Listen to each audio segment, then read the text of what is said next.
Holy God, we are here, people. We are here! We are so alive right now. We don't exist, man, like Jim Carrey tells us on all those talk shows. Can you guys hear? Can you guys hear the audio fine? I just want to make sure. Audio test, because the audio doesn't always work great on these live streams, because YouTube or OBS, whatever the heck it is, something doesn't always work well for me. So you guys need to tell me if the audio is good so we can start the show. And thank you for liking the intro music. That is actually just a little demo thing that my buddy did for me, because we're kind of working on a short film movie thing right now. And that's kind of the music we're going to use. It's a little inspired by Tangerine Dream. Awesome. To answer your question off the top, I don't want to answer it too early because that's going to take away a lot of my material when I get to the #1 movie. But that question will be answered when I get there. It's just that's kind of... Yes. Thank you for telling me, guys. Alright, great. Good to know. Alright, well, let's start it. Welcome to Box Office Addict. This is, what, week 3 of this. So, funny thing, the 3-hour episode of Box Office Addict got like 900 hits. Did pretty well. Last week's episode, which was an hour, is the least watched episode of Box Office Addict. But I think there was a few reasons. I think American Made didn't bring a lot of people in, and I think that three-way tie kind of ruined things, and maybe I didn't give it... But I did find that funny, because I'm always like, oh, I'm hurting my views because I go too long, and then the short episode didn't do as well. But, that's just something funny I thought I'd share with you guys who watch this every week. By the way, Box Office Addict, I was trying to do it at 4 p.m. every Sunday. I'm just going to say from 2 to 4... I will probably be doing this on some level. If it's either at 2, 3, or 4, I will be starting. But that's the timeline I try to stick to. Because I usually get up a little bit before noon on Sundays, or like 11 something, and I like to eat breakfast and hang out a little bit. But I'm usually going, and I have to look at a lot of the numbers. I have some stuff to get into today. Oh, wow, that's so great. Yeah, there was a festival in my town this last week too. I guess it's the season of festivals everywhere. I hope you had a good time with your kids. But basically, this is just going to be your normal Box Office Addict. I'm just going to rant on and try to answer some questions near the end. But I do want to talk about one of the movies here this weekend because it's quite a bit to talk about, honestly. I do have a review coming out for Blade Runner 2049, but I'm not going to talk about my feelings on the movie in this live stream. The review will probably be up this week, though. I won't hold you guys, I won't take too long like I did with that It and Defenders review, but both of those reviews are up now. So if you want to see my review on It or the Defenders, or if you want to see my video on Andy Signor, please watch that. I'm very proud of that video. And there might be more videos to come on that anyway. But thank you for tuning into Box Office Addict. This is a podcast, box office, live stream type thing for people who want to break down the weekend numbers and just don't want a typical report where you read the numbers off. Here we have analysis. We're going to look at the budgets, the marketing, why a film didn't do well, talk about how we feel about the films, where we see the market going, all sorts of things like that. There's unlimited conversation, really, like there is for almost anything if you have a hobby about it or if you enjoy it somehow. But this is very cool. This is a disappointing weekend for a lot of people. A lot of people involved on a very expensive project did not get the turnout they needed this weekend, and they had worries about this. Outside of that, too, it was kind of a slow weekend, and some films took a huge drop this weekend and are going to have a hard time recover from this. Yeah, man, that's what I always tell people. I really enjoy doing the box office and looking at it and talking about it. I think it's a cool thing. If you find it boring, man, just don't watch it. That's the thing. And I'm hoping more people come in that want to talk about this stuff and talk about just all of the moving pieces of it, really. There's one art of making a movie, and then there's the art of marketing a movie and selling a movie and getting it to do well. Is it possible to download this podcast somewhere? Yeah, I could probably start putting it on. I could probably start putting it on iTunes or something like that, or SoundCloud or something. Let me get back to you on that. You can't download it off YouTube if you want to. You can get YouTube downloader, not downloader. I don't know. It sounds like some German word. Downloader. But Andy took the biggest drop. But yeah. Hey, Dr. Blood Money. But He wiped out. He sure did, Jill. Dude, you could just download it off YouTube. You can download the MP3 if you have like a downloader. So if you want to get it off that way, that'd be pretty cool. But I am gonna try to move this podcast to SoundCloud and stuff like that. Anyway, let's get on the numbers. I want to see how long I'm into this episode. Oh, we're only 6 minutes. All right. All right, where do we start? Okay, let's look at Stronger, a film that I called completely wrong. I thought this film was gonna do really well, but it's kind of just bombing. It's only making $3 million, and it had a 72% drop. Jake Gyllenhaal might still get an Oscar nomination. I do think this film's going to kind of lose some of its awards power because nobody went to go see it. A lot of things here. I don't think it was really marketing or the movie being bad. I think it does look kind of like a Lifetime TV movie with good acting and probably better direction.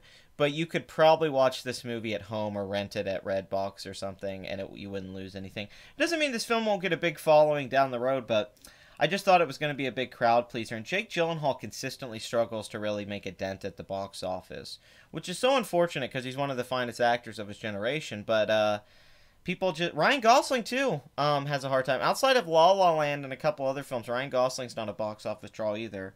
A lot of actors I'm a big fan of that I think star in really good movies.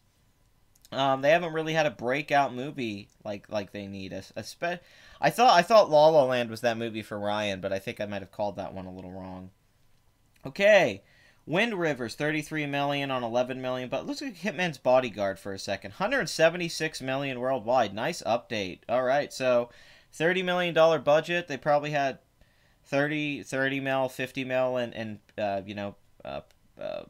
marketing and all that. So, 21 million opening weekend, 75 mil domestics. Not bad, but that worldwide total, there's no doubt they've made a profit off this film, and that's pretty awesome. I didn't see the film, but it's cool. I like comedies doing well. I like an R-rated comedy doing well. And the film didn't look awful. It just looked like a sitcom, kind of. That was my biggest issue with this. It looked like a sitcom. Okay, Despicable Me 3. Let's see where this monster's at. 1,024 million. Holy crap. As I say week after week, Illumination are the kings of profits, and their numbers speak for themselves. The Despicable Me franchise is one of the most profitable film franchises of recent years.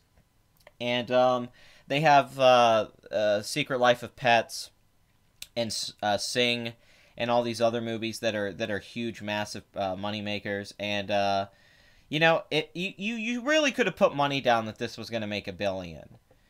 It's like when Minions came out. I would have bet money that Minions was going to make $1 billion because coming off Despicable Me 2 almost making $1 billion, you just had to assume. And then this film, of course, this franchise is just so big with little kids and foreign and the international market. I mean, it's going to make $800 million in international box office.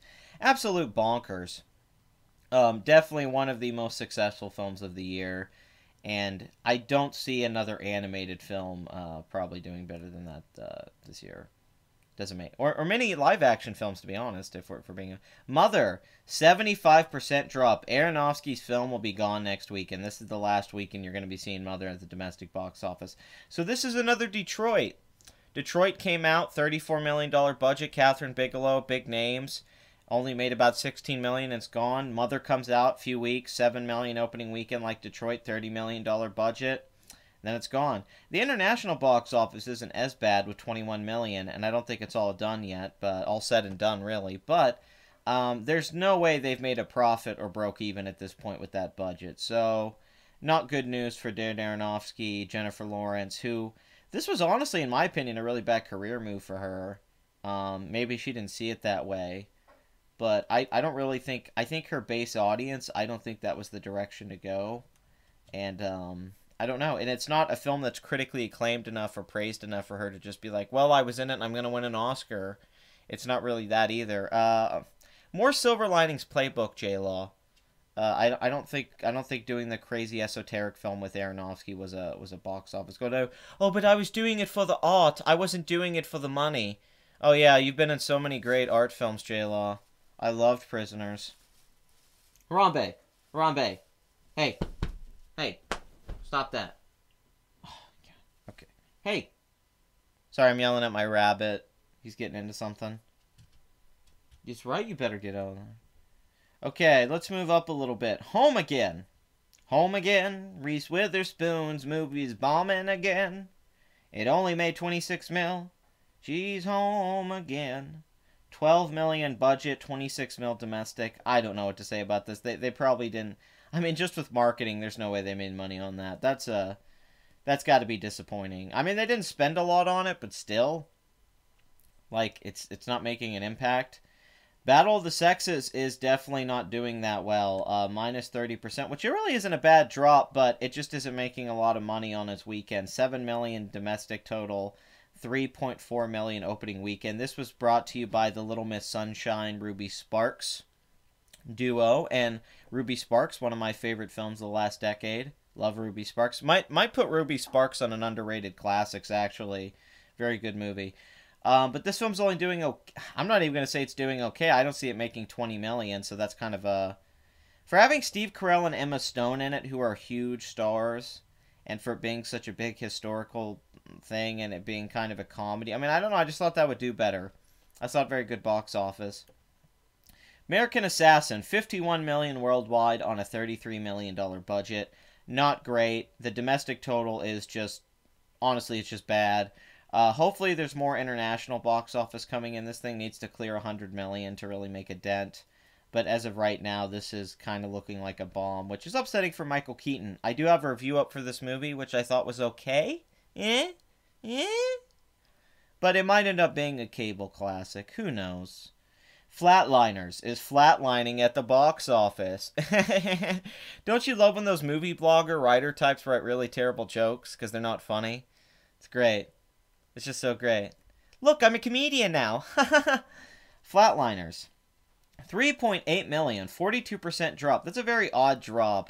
It's not like a 60% drop, but then it's also not like a 30% drop. You don't see a lot of 40% drops. It's not as common.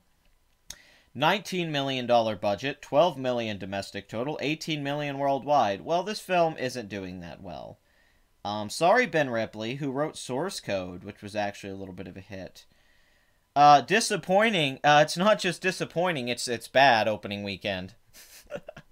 It's not disappointing at all, it's just bad. That's a really bad opening weekend. Weinstein always looked a bit creepy.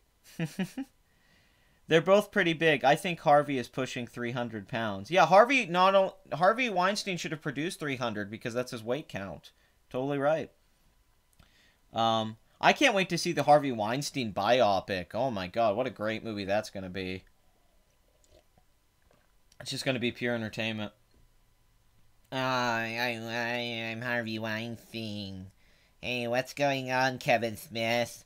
Why are your movies doing as well as they did when you made Chasing Amy? I want Chasing Amy. I love Quentin Tarantino. Quentin Tarantino's amazing. He's a genius. Oh, I just want to produce every Quentin Tarantino movie. Quentin, give me another Pulp Fiction. Quentin, I need more Pulp Fiction. Please. American Assassin hasn't opened everywhere yet, so it might get a pass. Yeah, it really needs to, have better for international box office, because the domestic total is just bad. Like, it's not good. They're just meeting their budget, and they didn't have a big budget. $34 million domestic is not good for an action flick. That's just like, I honestly think it's probably the lead role. I think Dylan O'Brien's not a movie star. I think Maze Runner was sold on the premise, not the actor. American Assassin needed a bigger name in the lead role. You needed to get an actor who could actually bring people in. That's my argument for it. They thought Michael Keaton was that guy, but you need the lead character to be appealing. I remember sitting in the theater and other people were in the theater kind of like, I don't know who this guy is. I know who he is, but a lot of people don't know who Dylan O'Brien is. He's just some kid. Oh, dude, Tom Cruise as Harvey Weinstein, please. Please make that movie. Yes, he will win an Oscar. Oh my god. Please. Tom Cruise will win 3 Oscars for that movie. Okay. Victoria and Abdul. I don't know what the F this movie... Oh, yes, I do. This is that Stephen Frears film with Judi Dench in it. Yeah, it is. Sorry, I forgot about this. It's doing okay, actually. Did $4 million this weekend in 700 theaters and $30 million worldwide. Stephen Frears movies actually make money If we go back and look here, not always. Like Florence Foster Jenkins actually didn't do that well. I was shocked with that. I actually really like Florence Foster Jenkins. I don't love it, but Hugh Grant in this film is very underrated. Meryl Streep's overrated in this movie because it's just an impression. But Hugh Grant in this is actually kind of a revelation. It's his best performance since Four Weddings and a Funeral. It's actually terrific work from him, very underrated. But Stephen Frears, he did a couple films here and made money, and Judi Dench actually has this weird track record where her films do okay. If we go down here and look, she's actually, her worldwide box office is like 5.4 million, but some of these films, like 2016 and this came out 2012. She's she's one of those people that a film could make 100 million worldwide, like a chocolate. What I call it, Chocolat, the Lastly Hellstrom film. Man, what happened to him? God, he was a good director. Like, you go back, man, this guy directed My Life as a Dog and Once Around and What's Eating Gilbert Grape, and all three of these are great movies. Like, in particular, My Life as a Dog is a little gem, but What's Eating Gilbert Grape is one of the best American films of the 90s, right? Just a little gem. Then he does Something to Talk About, which is a rom-com. And then he gets stuck on rom-coms, and he brings over this rom-com classic Hollywood romantic thing with Cider House Rules, the John Irving adaptation. And then he leads on to Chocolat, which I do love both of these movies just because I'm a little bitch, so don't forgive me for that. But they're just like Sunday when it's raining movies to watch. Like, you can sit down and watch them. Red Letter Media said the original Blade Runner didn't do well. It didn't. The original Blade Runner did awful at the box office, actually. That's why I never got why they made a sequel from a financial standpoint. Am I saying that right? Isn't it like Chocolat? Is that how you say it? I don't know if I'm... Someone tell me how to say it in the chat. Is it Chocolat or Chocolat? I can't remember. You're supposed to... Instead of saying... I can't freaking remember. But really, I actually really like this movie, too. I think it's one of the sexiest films of its time. But then he does Casanova the Hoax, but lately he's been stuck on Dear John, Salmon Fishing in the Yemen, Safe Haven, 100-Foot Journey, and A Dog's Purpose. He's been making like these freaking family films that are like for, or these what's his name, Sparks? The guy who wrote The Notebook. He's done like 2 or 3 adaptations of, something Sparks. Can't remember his damn name. But, like, if you actually look, Hallstrom's films actually do pretty well. Like, look, Dog's Purpose made $200 million worldwide on a $22 million budget. Safe Haven made $97 million. He directed Dear John a few years ago. That did really well. So he's actually a successful filmmaker, but I don't think he's making very good movies. And he's someone I think at one point was a great filmmaker. Gilbert Grape has some of the best lighting and directing choices, I think, of its time. Can we talk about Pixar, how they've basically gone from being the Western equivalent of Studio Ghibli to being just the Disney equivalent of DreamWorks? I mean, I don't know what to tell you, dude. That's just what happens. Money gets in the way, things change. You have to roll the ch and whisper the rest. French and their weird language. Oh, so it's like chocolat. I just haven't seen that movie in like 10 years, so I forgot. I haven't seen it in a long time. Nicholas Sparks, that's right. Yeah, he does Nicholas Sparks movies, like Dear John's Nicholas Sparks and all that, and Safe Haven. So he's actually pretty, like I said, his films do well. But he's a director. When I was young, I really liked his movies, and I was a big fan of him. And I'm sad to see he's kind of just become a rom-com guy or a romantic film guy who makes these really generic melodramas or Dog's Purpose. Because he really is a talented guy. He's a really talented... I mean, in fact, those films are better made than they have any right to be. If you actually see any of those films I just named, like Dog's Purpose, it's actually a much better made film than you would think. He knows how to put a movie together. But he's unfortunately never really touched that Gilbert Grape area since it's gotten... You know, the movie was just weird and poetic. And it was...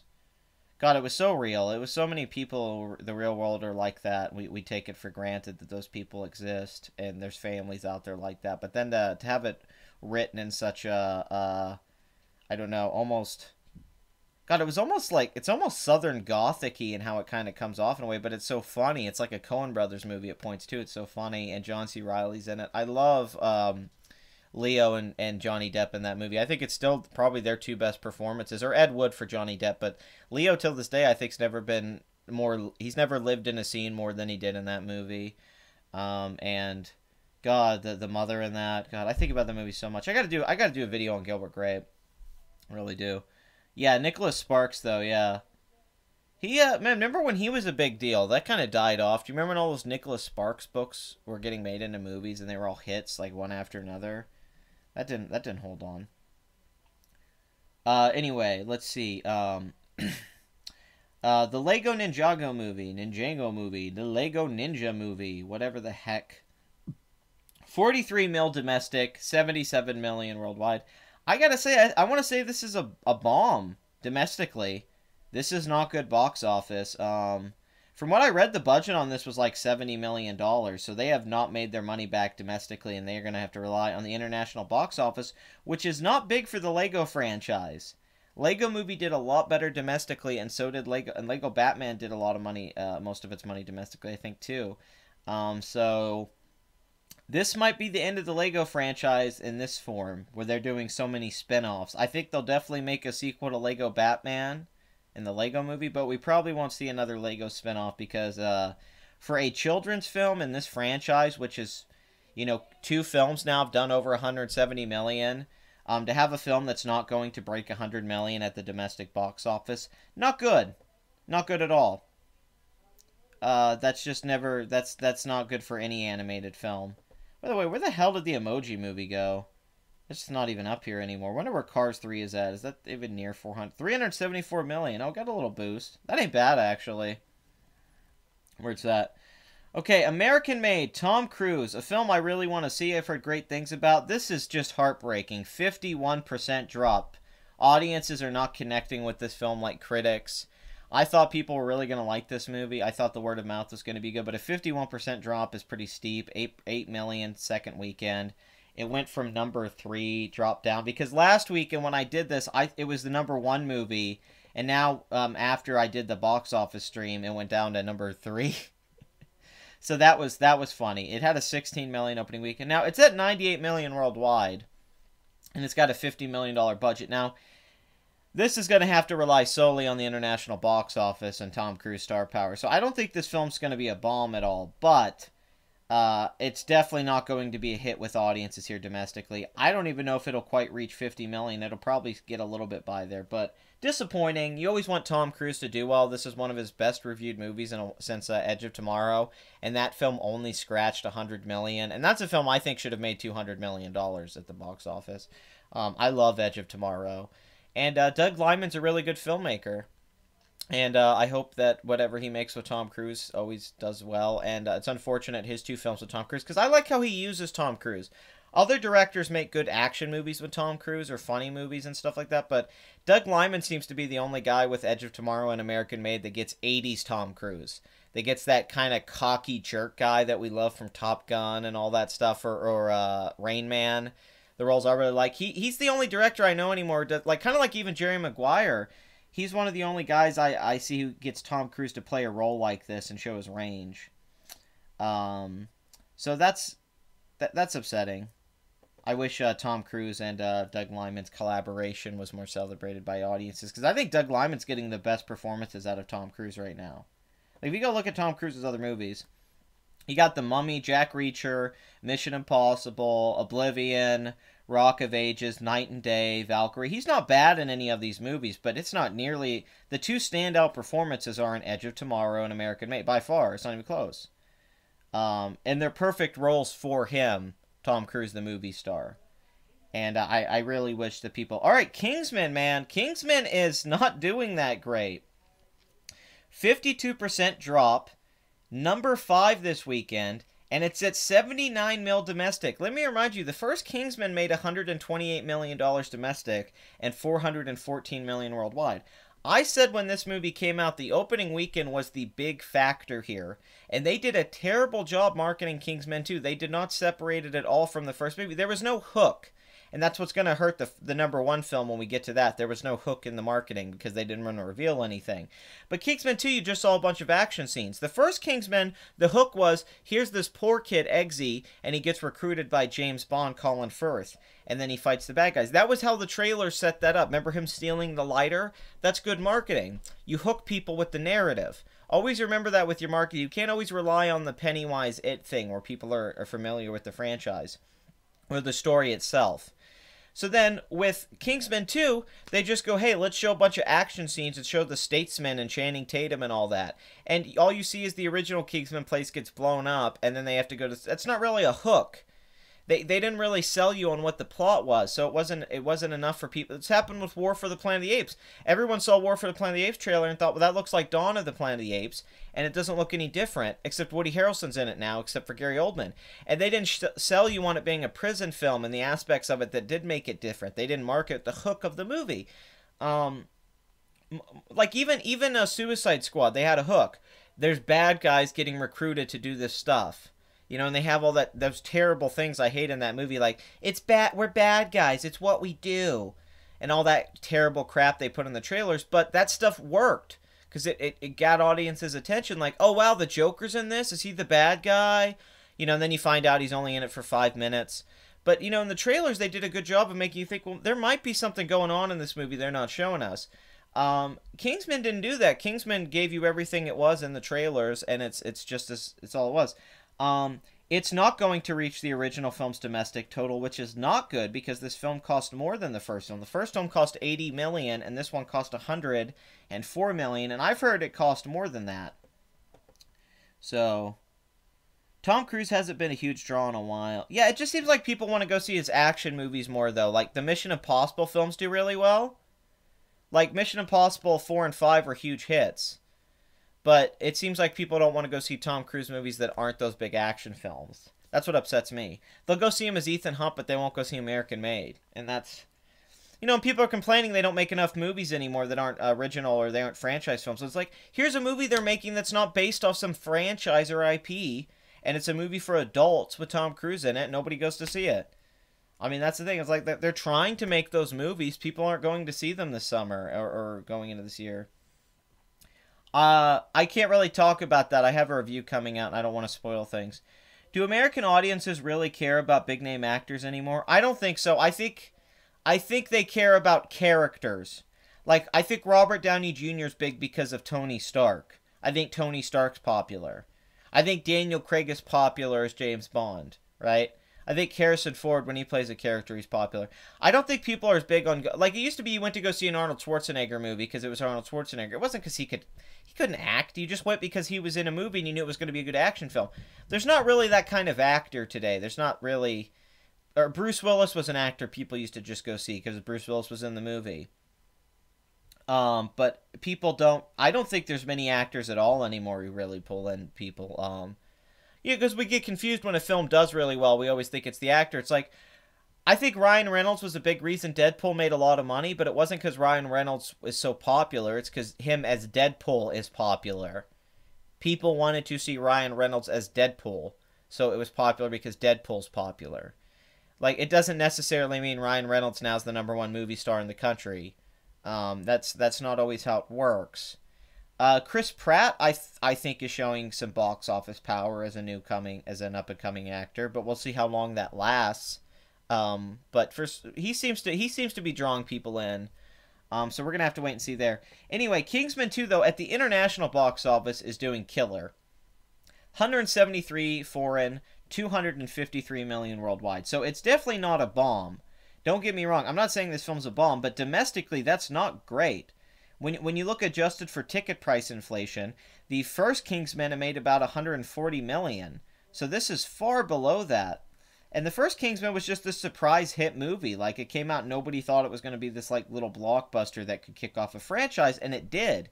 And they came out with so much goodwill towards that movie. They pushed the release date from late I think it was going to come out in late 2014. Did it come out in... Yeah, 2014. And then they pushed it to early 2015 February. Brilliant release date. Kingsman 2, on the other hand, they went for the late summer fall thing, and I don't think that was as good of an idea. The $39 million opening weekend looked good on paper, but we all knew when we talked about this was just because we knew it was going to have bigger drops, because the first Kingsman opening weekend was a surprise. This movie should have opened to 50 million, if not more. So, I mean, Dunkirk opened better than this. Okay, that's not good for a movie like this. So, I'm even wondering if this is going to make much more than 100 million, if that. This is not looking good. Very upsetting for Matthew Vaughn. The word of mouth clearly isn't as good. I think Chris Pratt was a big reason Passengers made money. It's made money. And he was in the Magnificent Seven and the Guardians of the Galaxy. And Jurassic World obviously would have made money because of the dinosaurs. But I think, I think that helped his career to be in that movie. I mean, I don't think Chris Pratt, I think he's someone, if you put him in a blockbuster right now, the movie has a certain chance of making okay money. But how long will that last? Jennifer Lawrence was that way a few years ago. A few years ago, Jennifer Lawrence was somebody, when she was in Silver Linings Playbook and Hunger Games and then American Hustle and X-Men, it was like, man, she's in all these hit movies. But now we're starting to see, like, well, how long does that last? It's not the hardest part of staying famous and number one is that you have to always make the right choices to stay that way. It's very difficult. That might be the toughest part about staying relevant, is their choices. It's so hard. Like, I've always said, Matt Damon makes great choices. Everyone asks why Matt Damon stays so popular. Matt Damon, The Martian, think about how he had years of box office that was just okay there. Then he does The Martian, 600 million worldwide. It's his biggest film ever. Matt Damon's a great. Oh, I think Lucy had a terrific marketing campaign. But that's the thing about I don't know. It really is marketing. People undervalue marketing. Everyone thinks that a movie can just make money because it's good or you got a good director or big name actors. That's just not true.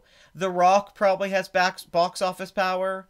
I think The Rock is somebody that pulls in audiences a lot. I think he's a big reason those Fast and Furious films do so well. I think people love him in those movies at the international box office. But, yeah, the era of the movie star is dying. You have to sell a movie on the movie now more than ever, I think, in a lot of ways. And that's a good thing, because that means the people marketing films have to work harder. They can't rely on, Brad Pitt's in this movie. They have to make you interested in the movie.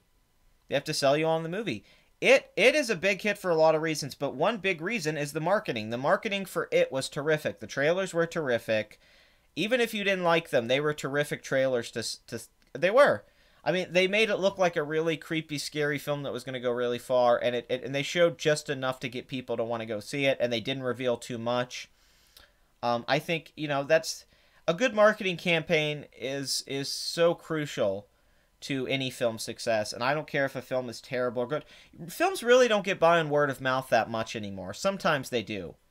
But there's rare that a movie today really gets by on people talking about it to go see it. Typically, a film has to be... Even The Revenant. The Revenant had a great trailer. The Revenant had a terrific marketing campaign. And people went to go see The Revenant opening weekend. That wasn't some art film that just got by on word of mouth. It opened like at 30-something million. I mean, it did well. It had Leo in it. And that trailer, I remember that trailer. It was terrific. It was a great trailer. With that, like, the breathing, like... And then they would cut with the action scenes and stuff, and it looked all awesome. And they show him riding the horse in one shot. Gravity, terrific marketing campaign. And these were filmmakers that weren't, like, guys who made a bunch of hit films. Children of Men bombed. And then Gravity made a bunch of money, It's not like, Alfonso Cuarón and a lot of these directors aren't guys who make consistent hit movies, but those films did really well. And I think a big part of that was the marketing campaigns were really good on those movies. Let's see. I kind of like Passengers. Is it just me, or has Hollywood shown itself to not be business? It's not business smart. It's that they're doing too much. They're spreading themselves thin. They are good at business, but when you're making too many projects, you're going to fall apart. Like, if they just focused a little bit more, they would have more hit movies, but everyone tries to make so much stuff. Like, look at Blumhouse. Look at it. They got every movie they pretty much makes a hit. Annabelle Creation's a huge hit. They produced Split. They produced Get Out. Those are all hit movies. But that's because they have low budgets and they're really smart about how they handle that. They let the directors have control of their good. Disney's really good with that. But a lot of these other studios, Like let's say a WB or Universal or Fox, any of these other studios, Paramount. They seem to release way too many different kinds of movies without a really idea of what they're trying to make money with, and a lot of these independent branches and stuff like that, or Amazon getting into the game now. Netflix is going to be getting into the game. You have the Weinstein Company, which that's kind of crazy now. But that's where we're getting at now. It's very tough. And films are just dropping. I think people aren't going to the box office, not because Hollywood's necessarily separating themselves from the American public. They've always done that. I think it's more that people are just, they like to watch stuff on Netflix and watch it at home.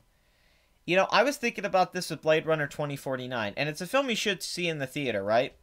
But it's one of those movies when you watch it, you kind of want to study stuff about it. So when you have to go keep paying to see it in the theater a while, you're like, well, where I could watch it on my 55-inch television at home in 1080p Blu-ray, and have my Blu-ray in there and my surround sound, and I could watch the movie several times and pause it and study it. I just think that's where everyone's starting to get that kind of mindset now.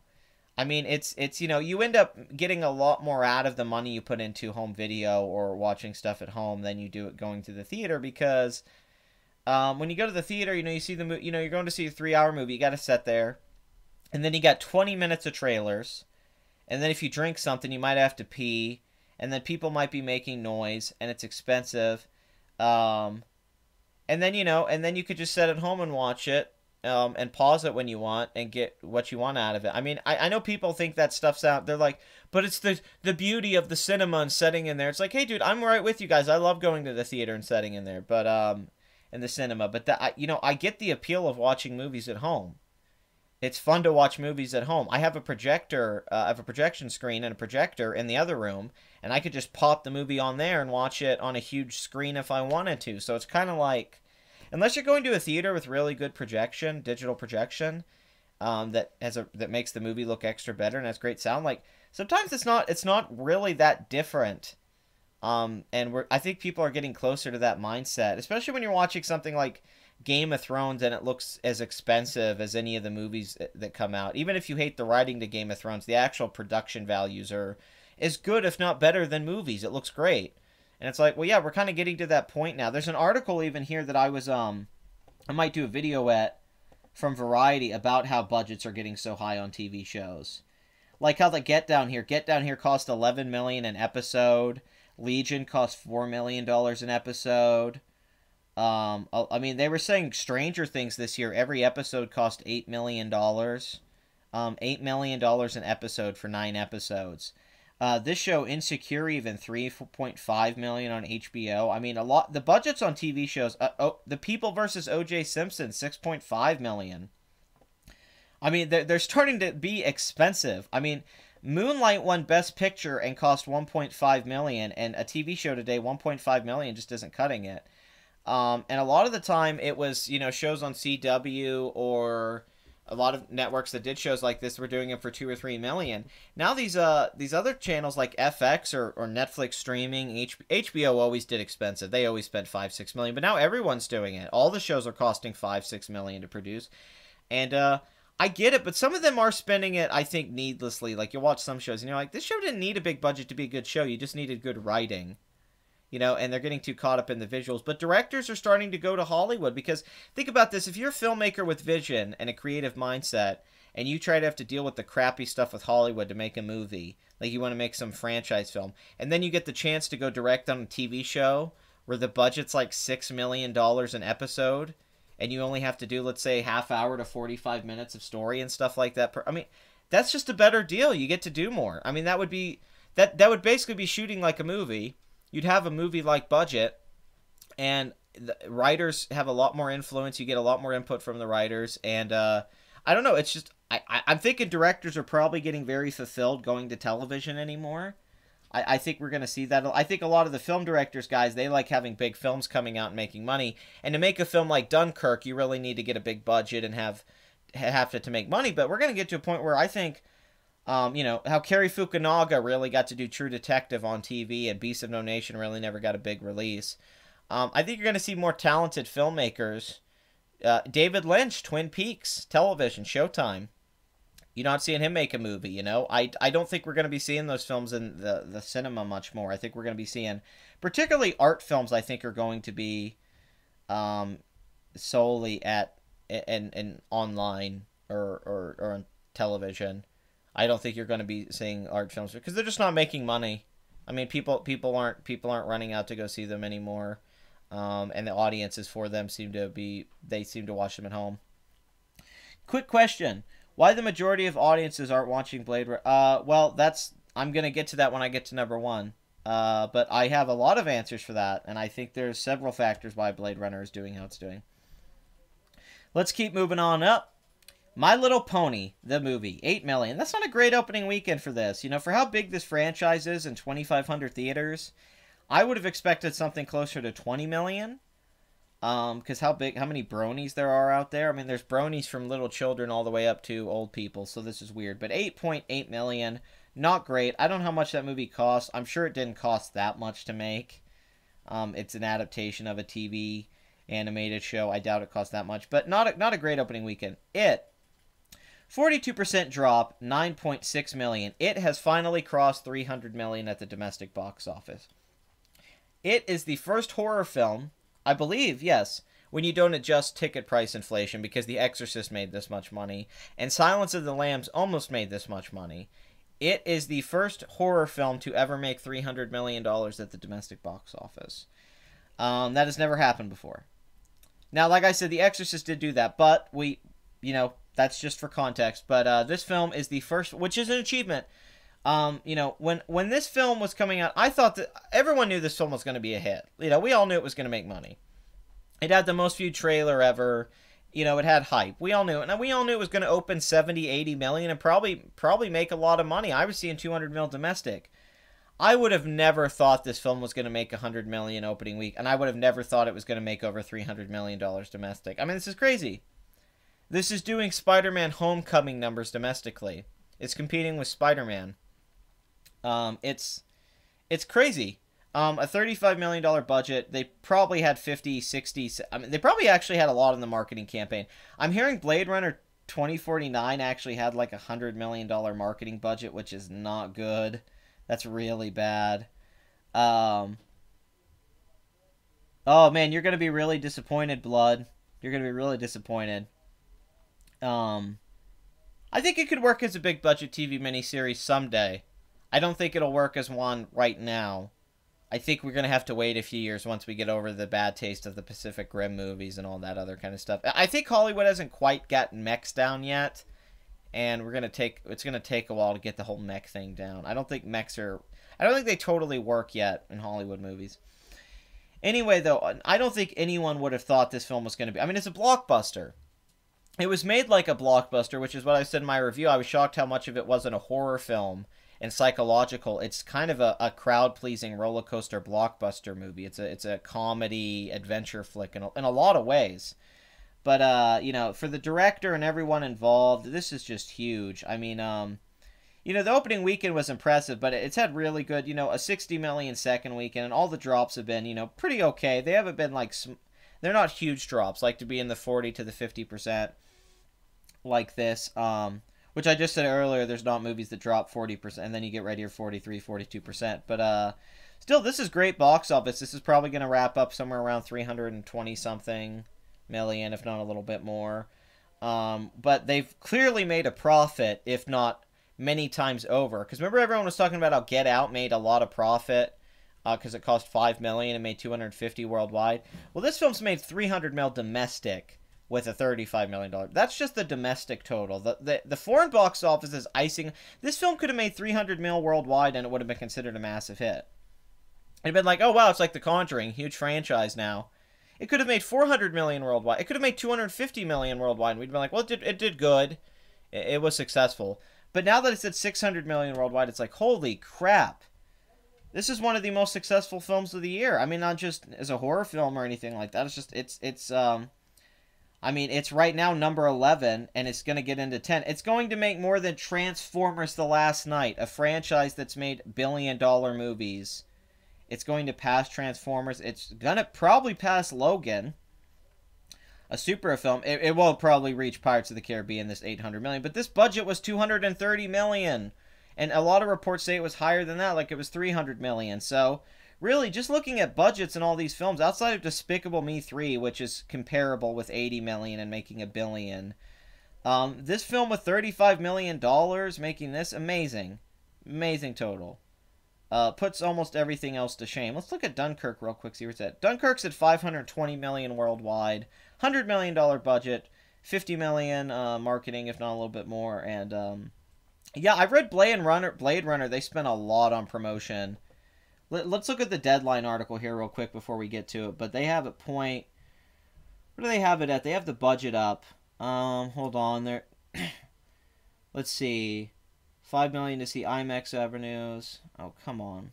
I guess I'm going to have to find another article. I thought there was an article that talked about what the... Yeah, here it is. Okay, so they're saying the film cost $155 million net. They said that the film cost that. Now, the other rumors I've heard is $170 to $180 million for Blade Runner 2049. Box Office Mojo saying $150 million. But everyone else seems to be saying it was more than that. So let's not go with that totally. Now I think what the high hope for was with this was going Inception. That's right, going like 62 million. Where wow, the hype worked, the marketing worked, the Inception, you know, because Inception was and then Mad Max Fury Road was kind of like, well, this will be good if it can open at 45 million like Fury Road did and make about 150 million.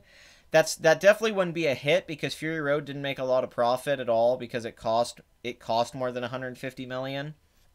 Very similar kind of film, massively critically acclaimed, probably going to get a bunch of technical nominations, Blade Runner like Mad Max did, but didn't really make a big dent at the box office. I mean, did good for being an art house blockbuster, but that's it. Inception's the only real like artsy blockbuster type film to make the money it did in recent times. But you know, this one guy says, if you're going to build a movie for one quadrant, it can't be $100 million plus price tag, plain and simple. And that's true. I mean, that's the problem here. They spent way too much money on Blade Runner 2049. Blade Runner, back when it came out in '82, was a bomb. It made $32 million on a $28 million budget. It was not successful. It didn't do well with audiences. It was mixed critically. It didn't be considered one of the greatest films of all time until later. And even today, a lot of people don't like Blade Runner. I love Blade Runner.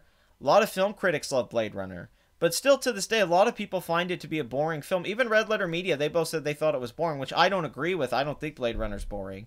I think they misinterpreted Blade Runner, I gotta say. And I'm not saying that as an insult, because they're terrific, but the thing is, they were taking Blade Runner as a bad detective story, and they seemed to misunderstand that Blade Runner was a sci-fi allegorical film disguised as a detective noir, where Blade Runner 2049 is a detective story using sci-fi aesthetics. It's more of a mystery detective story, whereas Blade Runner was like pure science fiction. It was going back to sci-fi literature. You know, Deckard being, you know, he loses his humanity in a corporate machine-like world, and then through the movie, like Frank Darabont said, through the movie he regains his humanity through the replicants by meeting this synthetic woman and these synthetic people, because they have more humanity. Roy and all those characters have life and emotions, while the humans act robotic.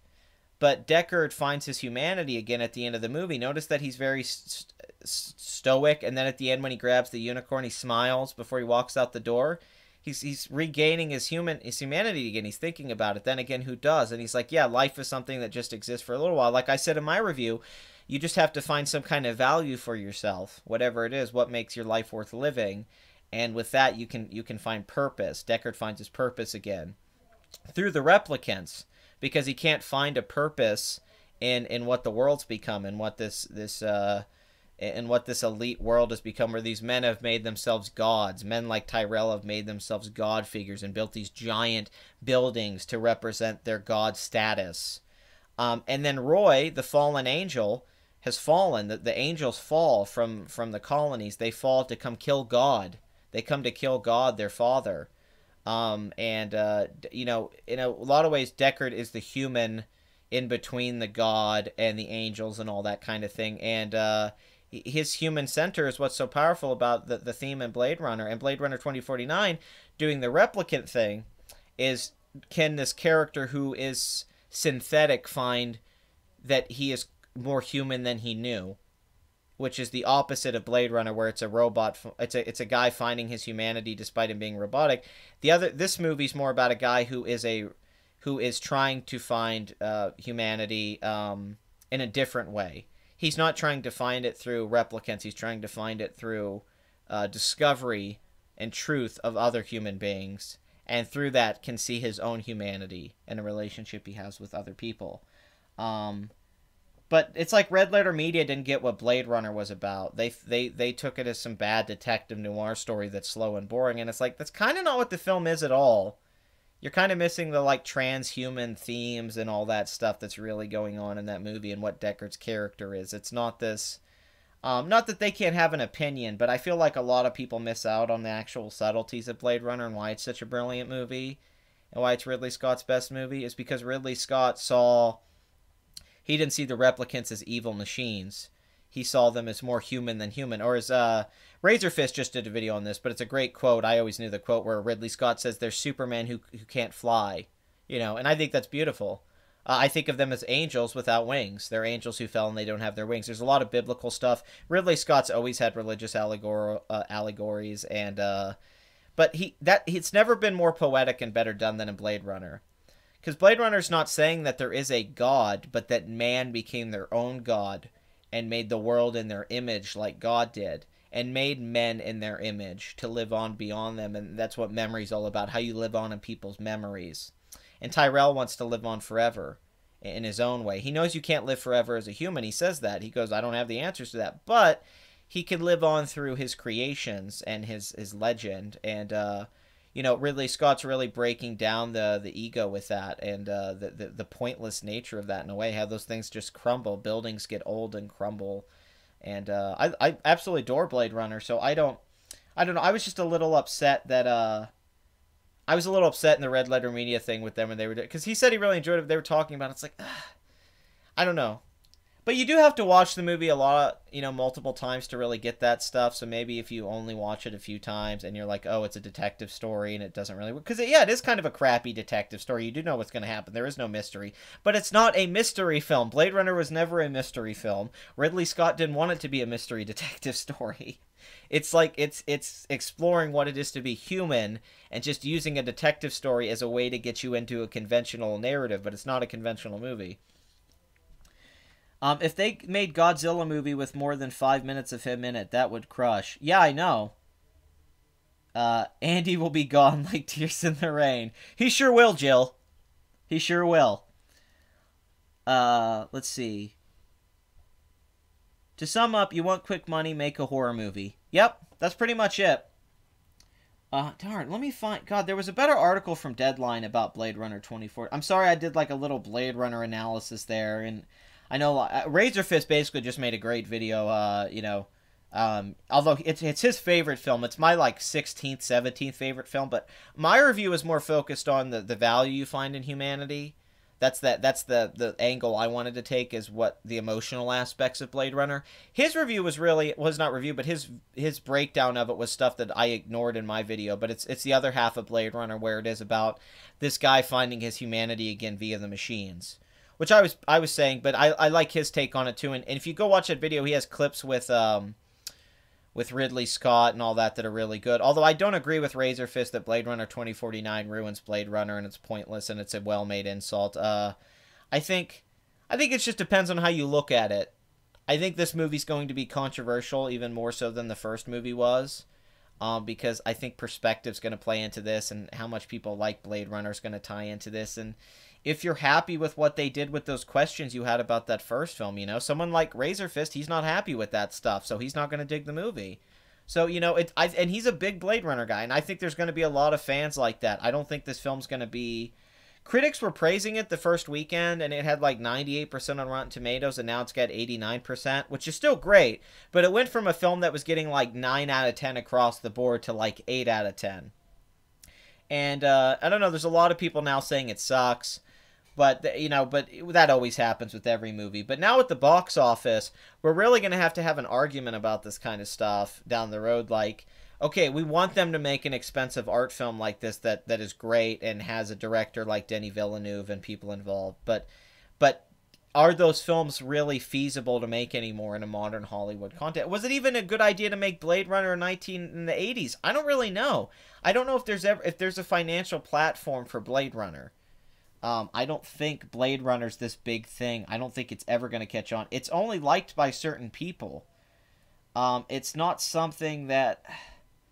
I mean, the thing that I've always noticed about Blade Runner is that it seems to be very niche. Like, I don't know many people that have seen Blade Runner below the age of, like, you know, if you're under 25, I don't know many people that have seen it. They've heard of it maybe, but I don't think teenagers who go to see movies know what the F Blade Runner is. I just don't. I don't think it ever caught on. Do you believe comic book movies are affecting audiences in some way? I don't know. That question's up in the air. Everyone asks every year about comic book movies, and I'm not sure. It was painful watching the Red Letter Media review, and I love those guys. It was. That's the thing. At least Razor Fist, even if he doesn't go see the movie and if he hates on it, he's going to give a great review. Razor Fist is a terrific critic, and he's very smart and very well read, and he understands Philip K. Dick better than I think anyone else does on YouTube who's talking about Philip K. Dick. And Razor's going to have an awesome review if he does one. And if he hates it, But it's kind of weird. He says he doesn't want other stories in that franchise, yet he likes the video game, which is another story in that franchise. But I think he just means Deckard. He probably doesn't want more Deckard. I think... I don't know. The Red Letter Media review was painful because it's like they didn't even really get what Blade Runner was. It's not like they didn't get it, but it's like how they talked about it. I was like, do you mean... That's not... They didn't mention anything about Blade Runner. Blade Runner didn't do well at all back in the day. It did well on home video.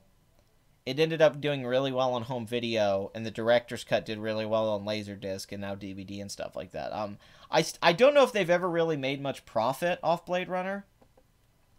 God, I'm trying to find those figures on here because they're good. Oh, here we are. Okay, this is from Deadline. Okay. Deadline sources believe that's far from true because they say that the movie has to make about $400 million to break even. One source with knowledge of the budget claims it's significantly lower, in the $100 to $70 million range versus the $100 to $55 million being floated around. To Alcon's credit, they took advantage of foreign credits and rebates, shooting Blade Runner 2049 in Hungary. One insider even asserts they came in under their original proposed budget. Blade Runner 2049 marked arguably their third opportunity for Alcon Entertainment, the production label backed by FedEx founder Fred Smith, the graduate to tentpole fare after delivering low to mid-budget cash cows like The Blind Side to Warner Brothers. Previous $100 million plus attempts and fails include the 2015 Point Break, which did cost $100 million, and Johnny Depp's Transcendence, directed by Wally Pfister, which cost $100 million. Nevertheless, this is a truly depressing result for Blade Runner 2049. What did they have? They have the marketing budget here at one point. Where the heck is it? Crap. That doesn't help. Yeah, I don't know what happened to that. I was reading this article last night, and they had this part in here specifically about the money. I'm sorry if the pace of this episode's lagging a little bit because of this.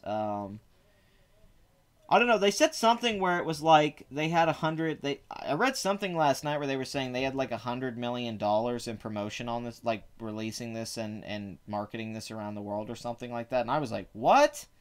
That means they have like $70 million or something on this film, which is crazy. That's absolutely insane. So yeah, they spent too much money. They spent way too much money. You know, and then 163 minutes. People don't like to go see 3 hours. I mean, I don't wrong. Something like Interstellar made a lot of money at 3 hours, but it's not that common. Foreign credits, yeah, it does sound like. But here we go. Denis Villeneuve features are collecting a distribution fee between 8 and 10%. Any P&A dollar stateside is backstopped by Alcon. Industry estimates figure $130 million overall P&A for Blade Runner 2049. Sony, too, doesn't have equity in Blade Runner 2049, but co-financed, contributing an estimated $90 million before rebates and credits. They receive a distribution fee plus a share of the global profits. They get a share of the global profits. Let's see. It is Deadline's understanding that Sony's money is recouped in front of Alcon's. Okay, so a lot of people have money in this. Sony has money in this, a few studios. So the money's kind of separated. They're saying that it's not going to be a bunch of big losses.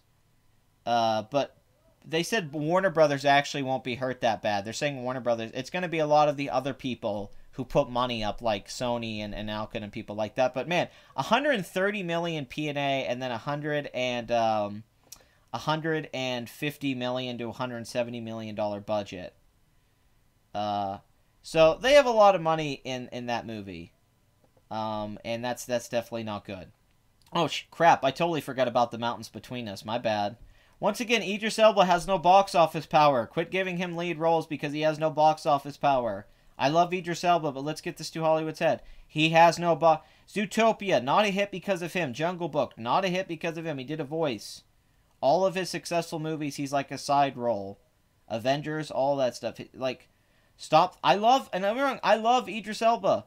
But you have to stop thinking you can, like, put him in a lead role with, like, someone like Kate Winslet and it's going to make a bunch of money. Just stop pushing. Like, he's just not a movie star. He's just not. I love the guy. He's a great actor. I'm not saying the movie's too long. I'm just saying it's a long movie and people don't want to go set, it's 20 minutes of trailers at most theaters. And then if you gotta drive and all that crap and go home, a lot of people don't like sitting there that long. They get tired. It's just how it is. Guys, I'm gonna take a quick break real quick. I have to go do a couple things. I'm gonna put some music on real quick while I do that, but I will be back. It's just a quick break, but Blade Runner 2049. Before I go in, basically it's a bomb. Before we go into it a little bit more, but basically it's a bomb.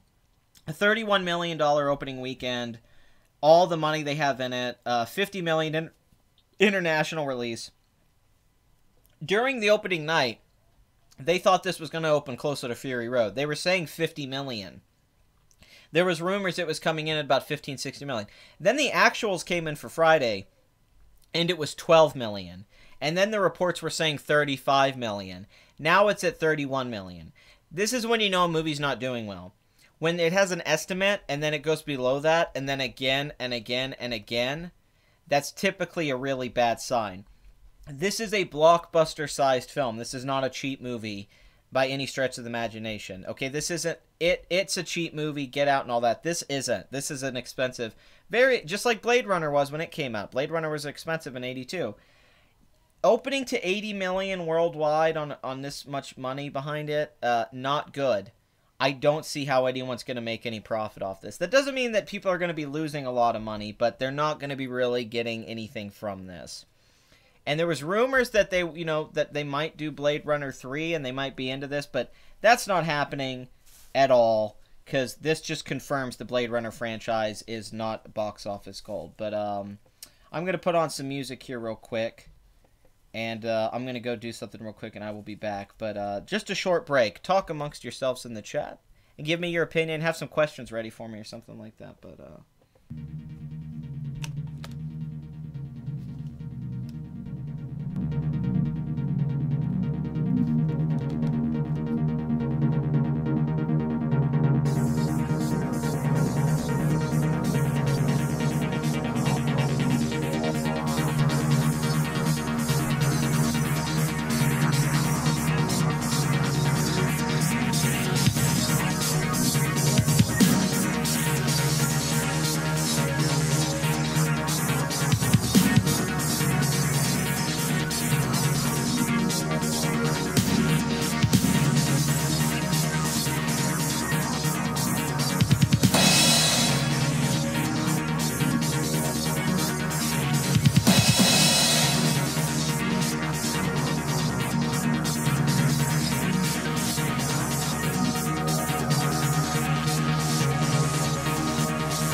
And I am back from outer space. I just walked in here with that same crap on my face.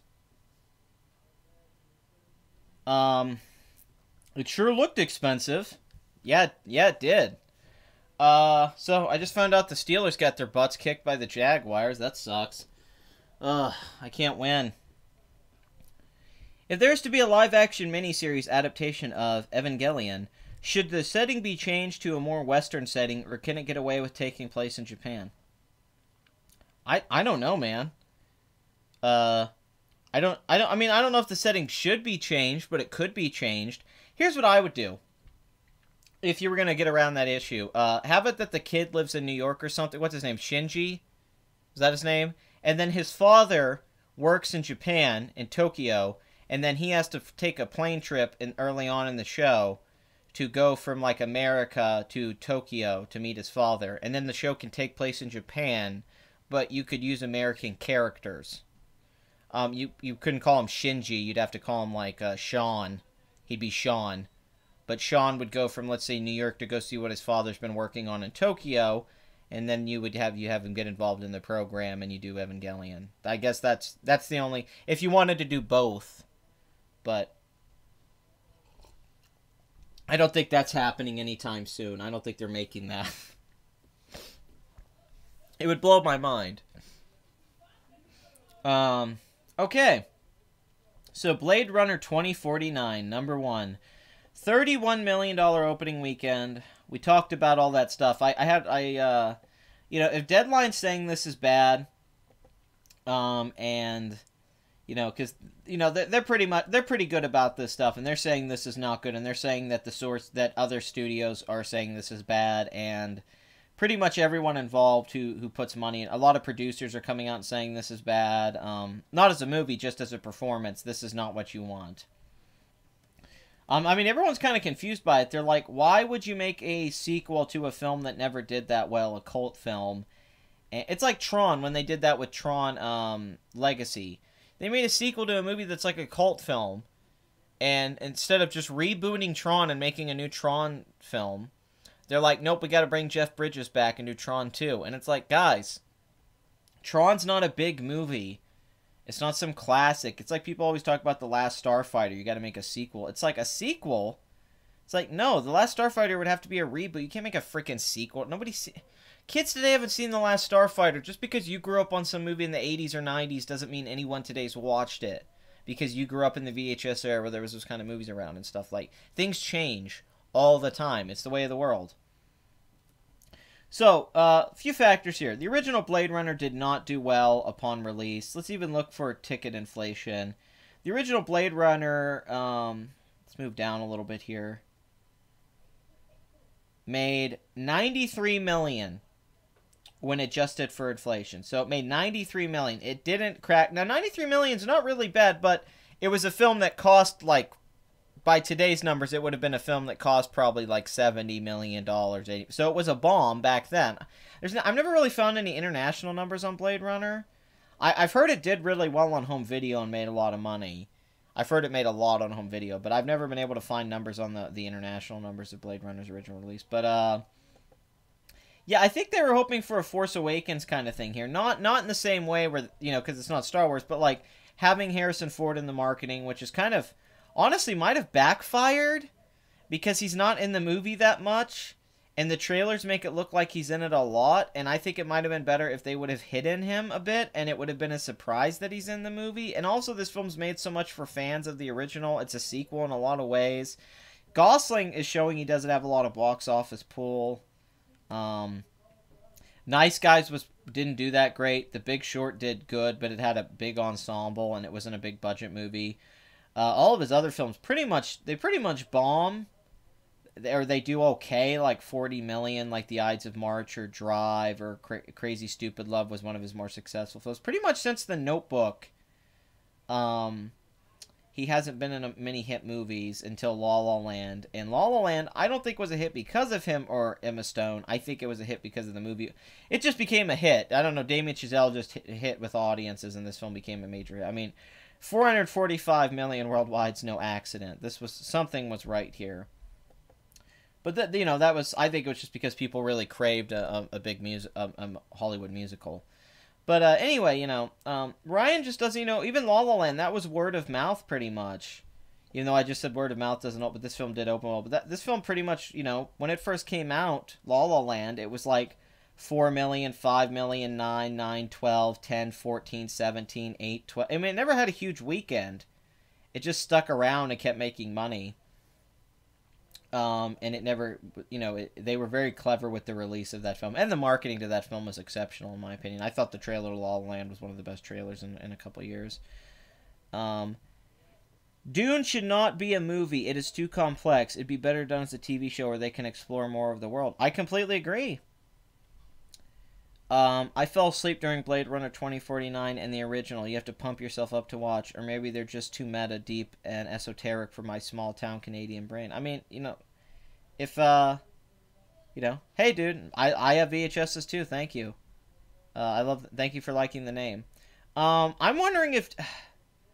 See, I'm starting to think with this coming out, this might affect Akira and Dune and a lot of those other projects. Yes, I do think this will affect Dune. He's still going to be directing Dune. I think Dune's still going to happen, but they're going to be looking at this stuff because, like, Akira's another one that on paper you're like, well, this could be a hit movie, and then, you know, I'm starting to think they need to realize, like, some of these geek properties, these cult films that are big with certain people and movie buffs, that doesn't mean they're going to be hit movies with mainstream audiences.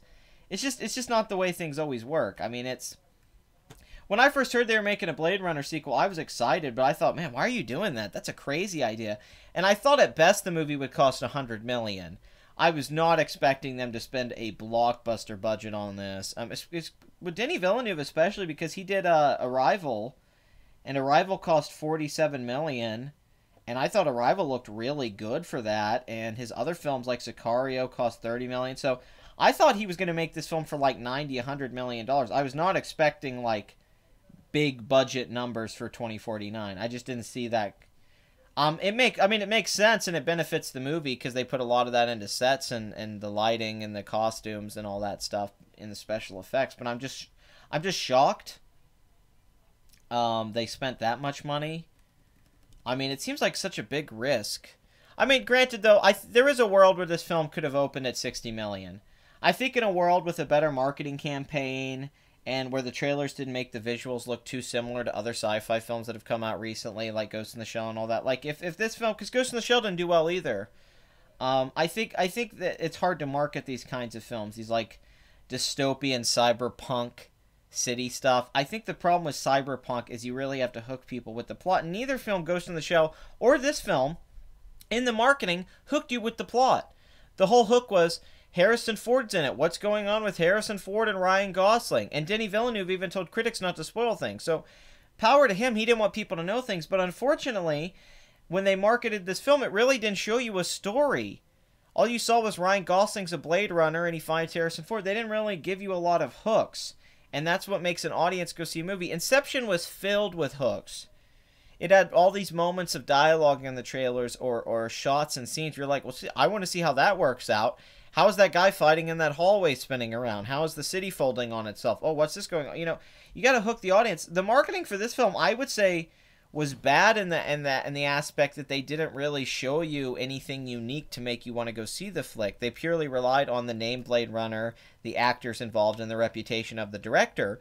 And you can't do that always. This isn't Christopher Nolan, you know. You have to have a little bit more than that of a hook. You have to go, this is why this movie's cool. And because people didn't go see this opening weekend, this is going to hurt the word of mouth. People are going to say, oh, it opened bad. I doubt it has a good cinema score. It's probably got like a B minus. I mean, this movie's not going to make $100 million. It just isn't going to do it. It could, but it seems very unlikely. I'll put it that way. It seems extremely unlikely Blade Runner 2049 will make $100 million domestic. And that is not good.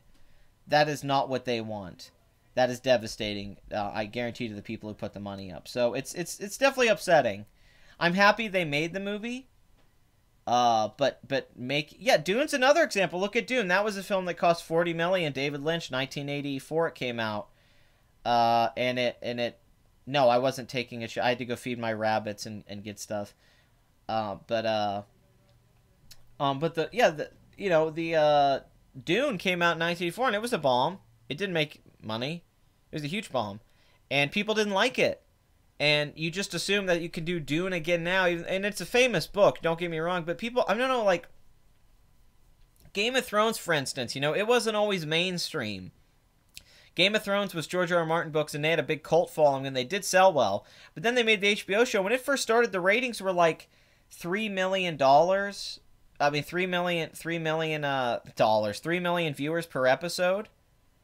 And that eventually got to the point where everyone started watching Game of Thrones, and now it has like 20 million people watch an episode, and then they think even more with that with downloads, you know, like, and now it's a big mainstream thing. Everybody knows Game of Thrones. Everybody can reference it and make jokes about it.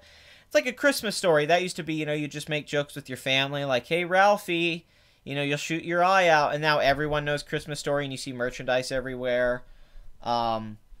You know, Blade Runner never really became a mainstream thing. You can still make Blade Runner references to people and not everyone gets them. It never caught on like that. I don't think Dune ever became a mainstream thing. I could say for myself all the time I make Dune references and nobody knows what I'm talking about. I'm always walking around talking about the Kwisatz Haderach or Fear is the Mind Killer, you know, and I do Dune quotes all the time. I love Dune. I love the book a lot. The black box you put your hand in. I talk about Dune a lot. Nobody knows what I'm talking about. They usually think of the David Lynch movie a lot of the time, too. And they remember seeing it years ago. How much money do you think 2049 needs to make in order to make a profit? Well, they said $400 million to break even, is what they were saying. I don't think it's that high, though. Because one guy, the Deadline's saying that. I don't think it's that high either. To make a profit... Probably 400 million worldwide, though, is profit. Like, break-even point, I think they'll probably be able to handle at, like, 300 and something million. I think they probably won't lose too much money. They're not going to... Actually, with the marketing, they probably will. To make money, man, got 500 to 600 million worldwide. Probably, now that I think about it. 450 million would be a good starting point, like how Planet of the Apes right now's got that total. And I don't think it's a bomb anymore. I think that'd be break even. But yeah, to make a profit, I'm going to say $500 million worldwide. It needs to make like $390 million, $400 million at the international box office. Because domestically, it's pretty much dead on arrival. It's good to see that it has an A- cinema score, but unfortunately, that's still not that great. It's just because... the opening weekend's so bad. Like, even if the word of mouth is good, it's apparently not reflecting because the film had a huge drop from Saturday to Friday. Usually Saturday does better or close, and Saturday it dropped 11%. So the film's word of mouth isn't great. I think it's more that there's just not a lot of people who want to go see the movie. You know, I was talking to my girlfriend about it, and she saw the trailers. I was like, do you know anything of what this movie's about or what's going on? She's like, yeah, I know it has Ryan Gosling in it, like, looking for robots. And that's what I think most people got from this. I really do. I don't think they did a good job of selling audiences on the movie. I was excited for it, but I'm a hardcore Blade Runner fan. If you're not a hardcore Blade Runner fan, then who was the movie for? And that's the question. That's where it gets difficult when it comes down to marketing and all that. Wonder Woman's at 821 million worldwide, so it's right there at that Spider-Man 1 number. Spider-Man Homecoming is at 877 million worldwide. There hasn't been an update, but it might be wrapped up. But still, that's a great freaking total. Spider-Man ended up being like a big, big hit. Number 4 of the year, really. So currently the biggest superhero film. We'll have to see how Justice League does. If Justice League performs under that, that's going to be so embarrassing. That's just going to hurt so bad. I don't know how they'll deal with that. Here it is. War for the Planet of the Apes. War for the Planet of the Apes is... I think what they would have probably wanted for Blade Runner as a worst-case scenario, like you get a 50-something million opening weekend, which would have been great, about 150 mil domestic like Mad Max Fury Road, and then about a little under 500 million worldwide. I think that's probably what they thought it could make on the high end if it did well. Instead, they're looking at a film that's not going to make 100 million world at the domestic box office, and this film might not even make 200 million at the international box office or more than that. I mean, this could be a bomb. A big bomb. Dating a normie. Oh, shush.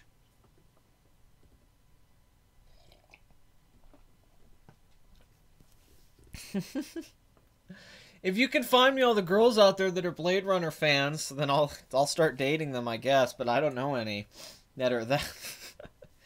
Like, they always just complain to me about how sexist Blade Runner is. Yeah, it's a hook. Your marketing has to have a hook. The marketing has to have a narrative in itself apart from the movie. Oh, it'll be Zack Snyder. Definitely. Schneider.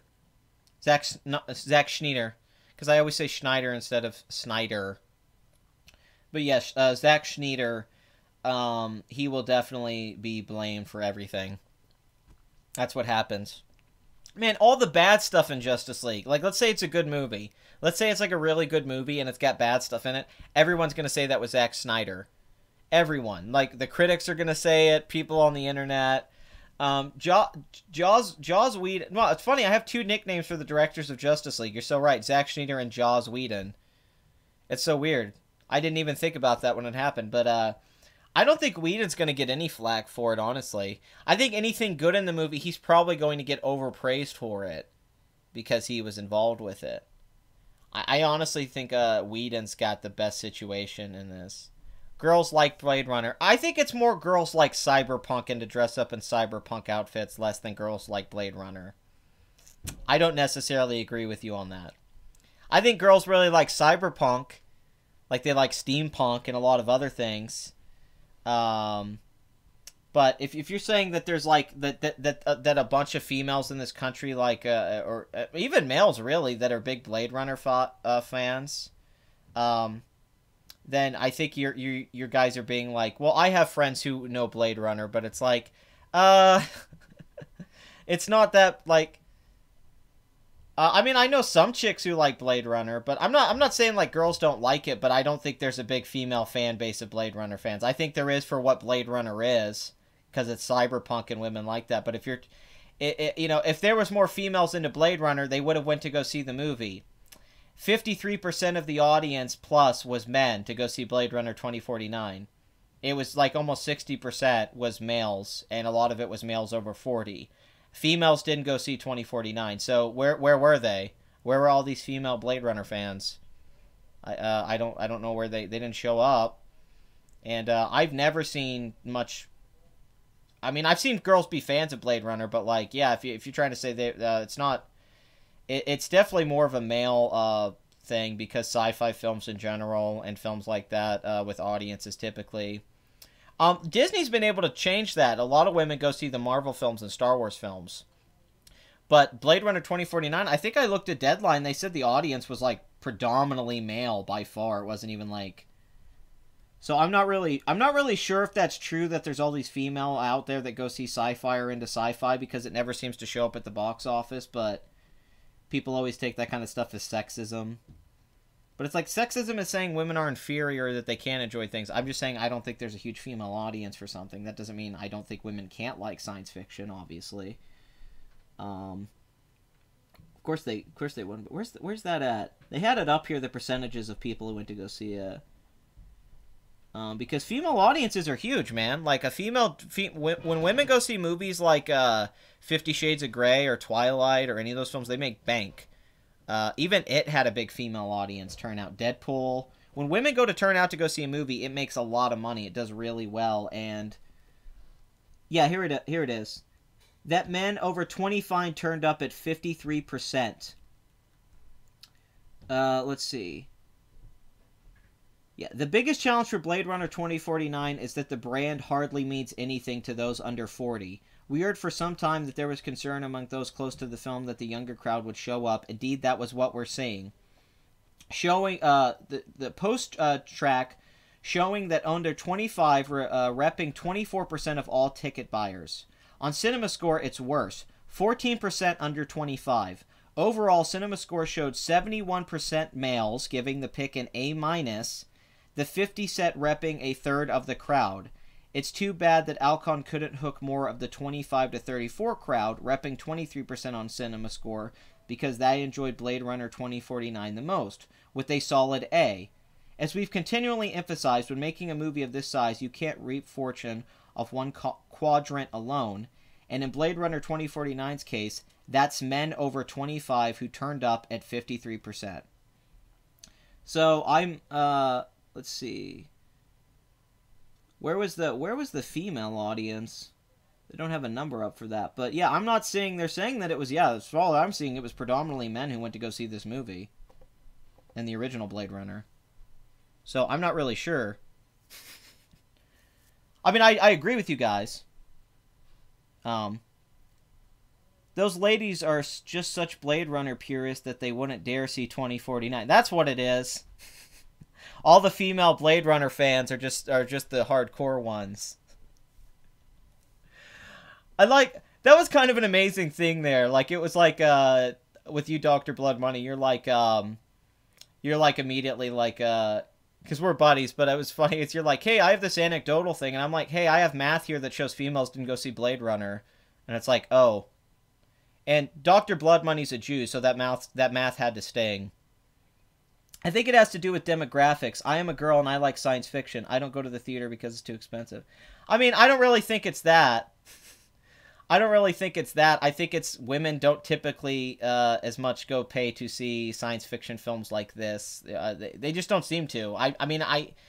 It's tough to get the female demographic. Like, female sci-fi fans, they're awesome and I love them, but they're not as big of a demographic as male sci-fi or male action movie I mean, really, because Blade Runner, they tried to market it like an action film with the gun and all that. You know, because look at Wonder Woman. Look how many women went to go see Wonder Woman and men went to go see Wonder Woman. That's the way you got to market a film. It's weird for me when a film is predominantly male, like Blade Runner, like this film is mostly being seen by men. I always find that stuff weird. I don't really know how that happens. Or like when a film's mostly seen by women, you know. I mean, I kind of get that sometimes, but like, you know, it is demographics, but maybe women aren't as pushed around into science fiction or shown science fiction. Maybe women don't have as many. I don't know. I mean, I'm trying to tread lightly, but it feels like I don't know. Maybe women in general don't get to be. They don't get as embraced as being sci-fi geeks as guys do. I'm not sure. It seems to be different now, though. We seem to live in a different world where everyone embraces chicks playing video games and movies and all that and geek culture. But you know, it's weird. But in my experience, no, I've never met a bunch of female Blade Runner fans. I've met some, but I've been to a lot of sci-fi conventions because I'm that kind of nerd, and I went to a lot of it, and all I've ever noticed was chicks being into cyberpunk because they like the aesthetics. They weren't actually into the core. They weren't into, like, Philip K. Dick and all that, and into the movie and Ridley Scott. But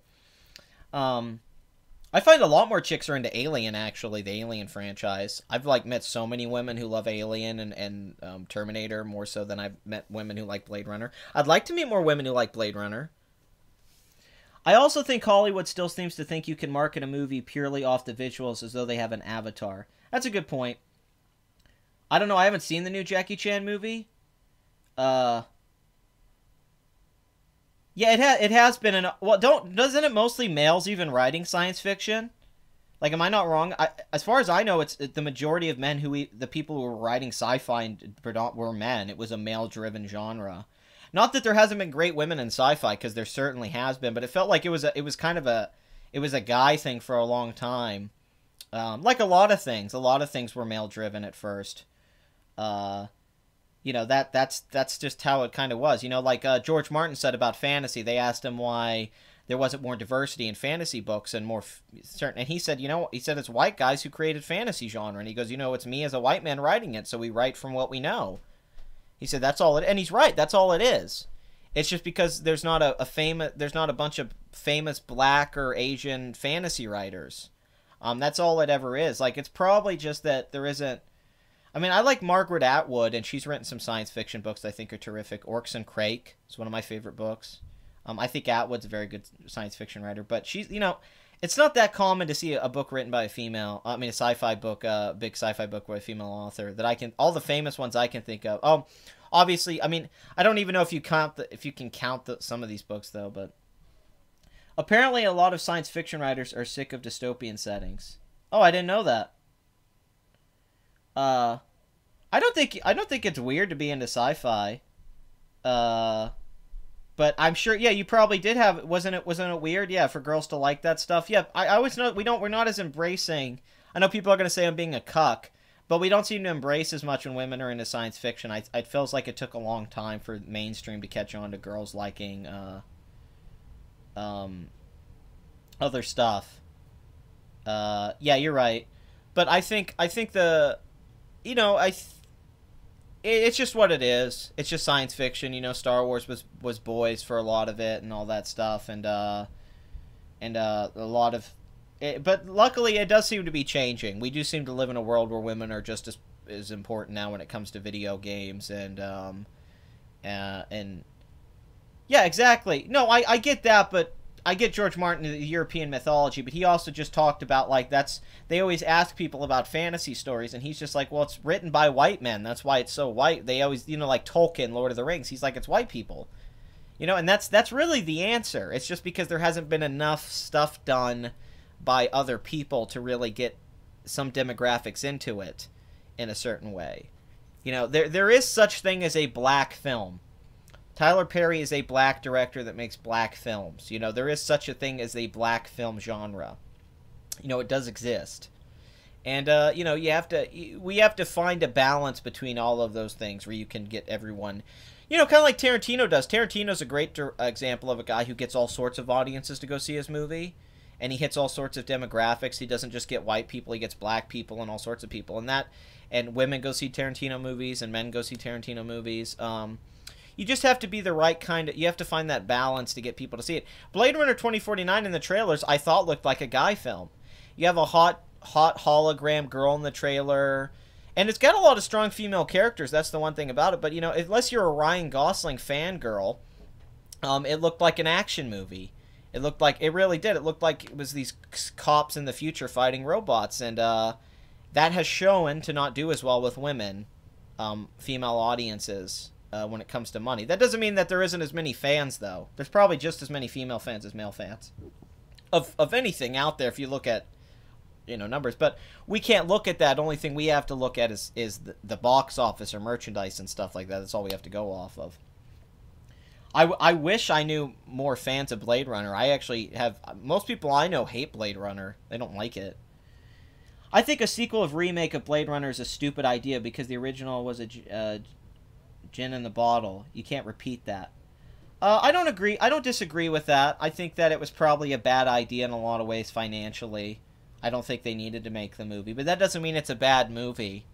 You have to kind of view everything on its own, man. Like, you know, I agree you can't repeat what Blade Runner did, but that doesn't mean you can't make a good movie. If they made Dune again, who would you want making it? Denis Villeneuve.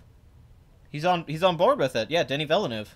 I think he's actually the perfect guy to do Dune. I mean, no, actually, him or Cary Fukunaga. I think Cary Fukunaga could do anything, though. He's a wonderkind. But I love the idea of Denis Villeneuve doing Dune. I think he's great for Dune. He's a very clinical filmmaker, and Dune's a very cold book. Herbert's writing was very cold and detached. And I feel like Denny's a kind of filmmaker like that. He's a detached director. It doesn't bother me. That's just how he makes his movies. He tries to kind of keep things at a distance. I think that's how you should do Dune, and I think he would do a terrific job handling the lore and mythology without overdoing it. One of the biggest issues with David Lynch's movie, because I like the David Lynch film, but I think what it didn't work with the audiences is David Lynch kept too much of the book. There's too much explaining what's going on. There's too much exposition. There's too much narration in Paul's head. He doesn't show you enough. It's rare, too, for David Lynch. Oh, dude, Cary Fukunaga is my favorite young director in Hollywood right now. I think Cary Fukunaga is a genius. I mean, I've stated before, Beast of No Nation's one of my favorite films of the last 10 years. And when I say that, I mean like top 5. And the first season of True Detective is one of my favorite things. I love his adaptation of, what was it, Jane Eyre? I pretty much love his work. I watch interviews with the guy. You should go read interviews with Cary Fukunaga. He's a genius. Like, he's clearly a guy with a high IQ. He's his own... He can shoot it. He was his own cinematographer on Beast of No Nation, and that film deserved an Oscar nomination for cinematography. I mean, he can do everything. He writes, directs. He has integrity. He will leave a project. He has left projects, and he will not just settle for what the studio wants to do. Oh, dude, Kyle MacLachlan as the Duke is a genius casting idea. Genius. Um, but I'm sorry if I insult anyone with the female thing. I'm really not trying to sound sexist or bad. I never knew there was a big female audience for Blade. If there is, that's cool. I just didn't know that. And looking at I knew it was tracking bad with women. So I was always sitting there like, women like Blade Runner? That's cool. I just thought they were into the cyberpunk thing, because I know a lot of chicks who like cyberpunk, but it's more like they want to go to a convention and dress up. They don't really love Blade Runner as a movie. They just like the aesthetics. But that's cool if there's all these women out there that are a fan of it. That's awesome. To those women out there, go support this damn movie. Go see it. Help out Blade Runner 2049, man. Bring in that female demographic. You know, we need it. Jodorowsky's Dune. I think Jodorowsky's Dune would have been terrible, but looked great. I love that movie about it with Refn, and I love reading about it, but it's like, it's so up its own ass, Jodorowsky's Dune. And Jodorowsky's probably like my 10 favorite. I mean, I love Holy Mountain and El Topo and all. I love Jodorowsky, but I honestly think Ridley Scott was the best director. I think the idea that he was going to do Dune after Blade Runner, and then his brother died, so he got depressed, and then he went on to do Legend, which was not very good. He wanted to do fantasy. The Ridley Scott who made Alien and Blade Runner making Dune? Are you kidding me? Please give me that movie. Please give me that film. Right after Blade... Oh my god, if he'd have brought over the same team of people, oh my god, the same crew to work on that, oh god, it'd been so good. We'd have 3 great Ridley Scott films instead of just 2. Well, Thelma and Louise is pretty good. But we'd have 3 great sci-fi masterpieces. I didn't tell her a new Phantasm was done. She doesn't need to know the new Phantasm was done. It's not good. Ravager was very disappointing. I waited for Phantasm Ravager for 20 years. No. Jodorowsky's ideas weren't bad. I'm just telling you, I think they would have been horrible in a movie. I'm not disagreeing. There's a comic book that pretty much just does Jodorowsky's Dune. And I don't know. I felt like it was just a big, I felt like it kind of dropped the story for more of Jodorowsky just being way too damn meta and up his own butt about it. But, you know, I did like his ideas. I definitely, and obviously visually all of his ideas were used for several other films to come from after that. But, I don't know. I just don't feel like Jodorowsky... I feel like it would have been too esoteric. It would have been too avant-garde. I don't really think Dune needs to be that way. I think Dune's such a good story, and it's so well thought out from a plot standpoint and a character standpoint. I almost don't want a director coming in and ruining a lot of what's so great about it and trying to do his own thing. I think David Lynch had the right idea. Adapt it as close as you can and try to give people a lot of the mythology. Unfortunately, David Lynch just kind of fell into the trap of honestly, if you cut a lot of the narration and a lot of stuff out of that movie, I think that movie would play better, Dune. I think it would play a lot better. Because one of my issues with it is how much it just goes too over the top. Yeah, you're right. I agree. Dude, I'm not saying I wouldn't want to see Jodorowsky's Dune. I would give my left testicle right now to see Jodorowsky's Dune. So don't get me wrong. I would love to see Jodorowsky's Dune. I'm sure that movie would have been nuts. Man, you are really obsessed with this Evangelion miniseries thing. If I was put in charge of it, yeah, that's never happening. They're never putting me in charge of it. How would you market it? Jesus, I don't know, man. I mean, you just do marketing what you always do. You really hook it on Shinji's this kid who starts to kind of lose his mind and get caught up in this world and only hint at the religious subtext that's in the show. But mainly you just kind of show the mechs and stuff, and you don't really go into it. Dune is actually a hardcore sci-fi in LSD. See, I don't think Dune is that surreal in LSD. I never felt that way about the book. Maybe you guys feel differently than me, but every time I've read Dune, I've never taken it as a very surrealist novel, and I've never taken as anything described in it as that crazy. I actually think Herbert was so smart he thought everything out fairly logically.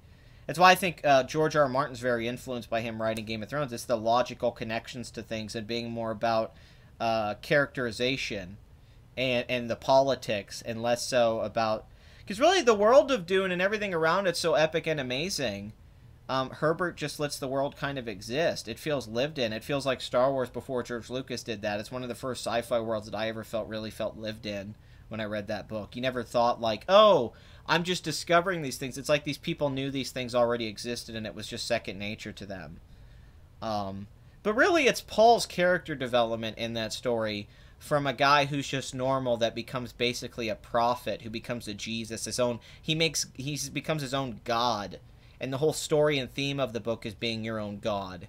Not, making yourself your own God, and the power that comes with that. What's great about the future Dune stories is how you have to destroy yourself as God to get rid of people following God and following a worshiper. But that's Children of Dune and stuff like that. But the original Dune is a guy who basically becomes a god. It's kind of like a reverse Superman story. He doesn't come from a planet and land and is Superman. It's a guy who comes from somewhere else and goes somewhere and then becomes a Superman once he gets to the planet. And it's a lot like Luke becoming the Jedi, actually.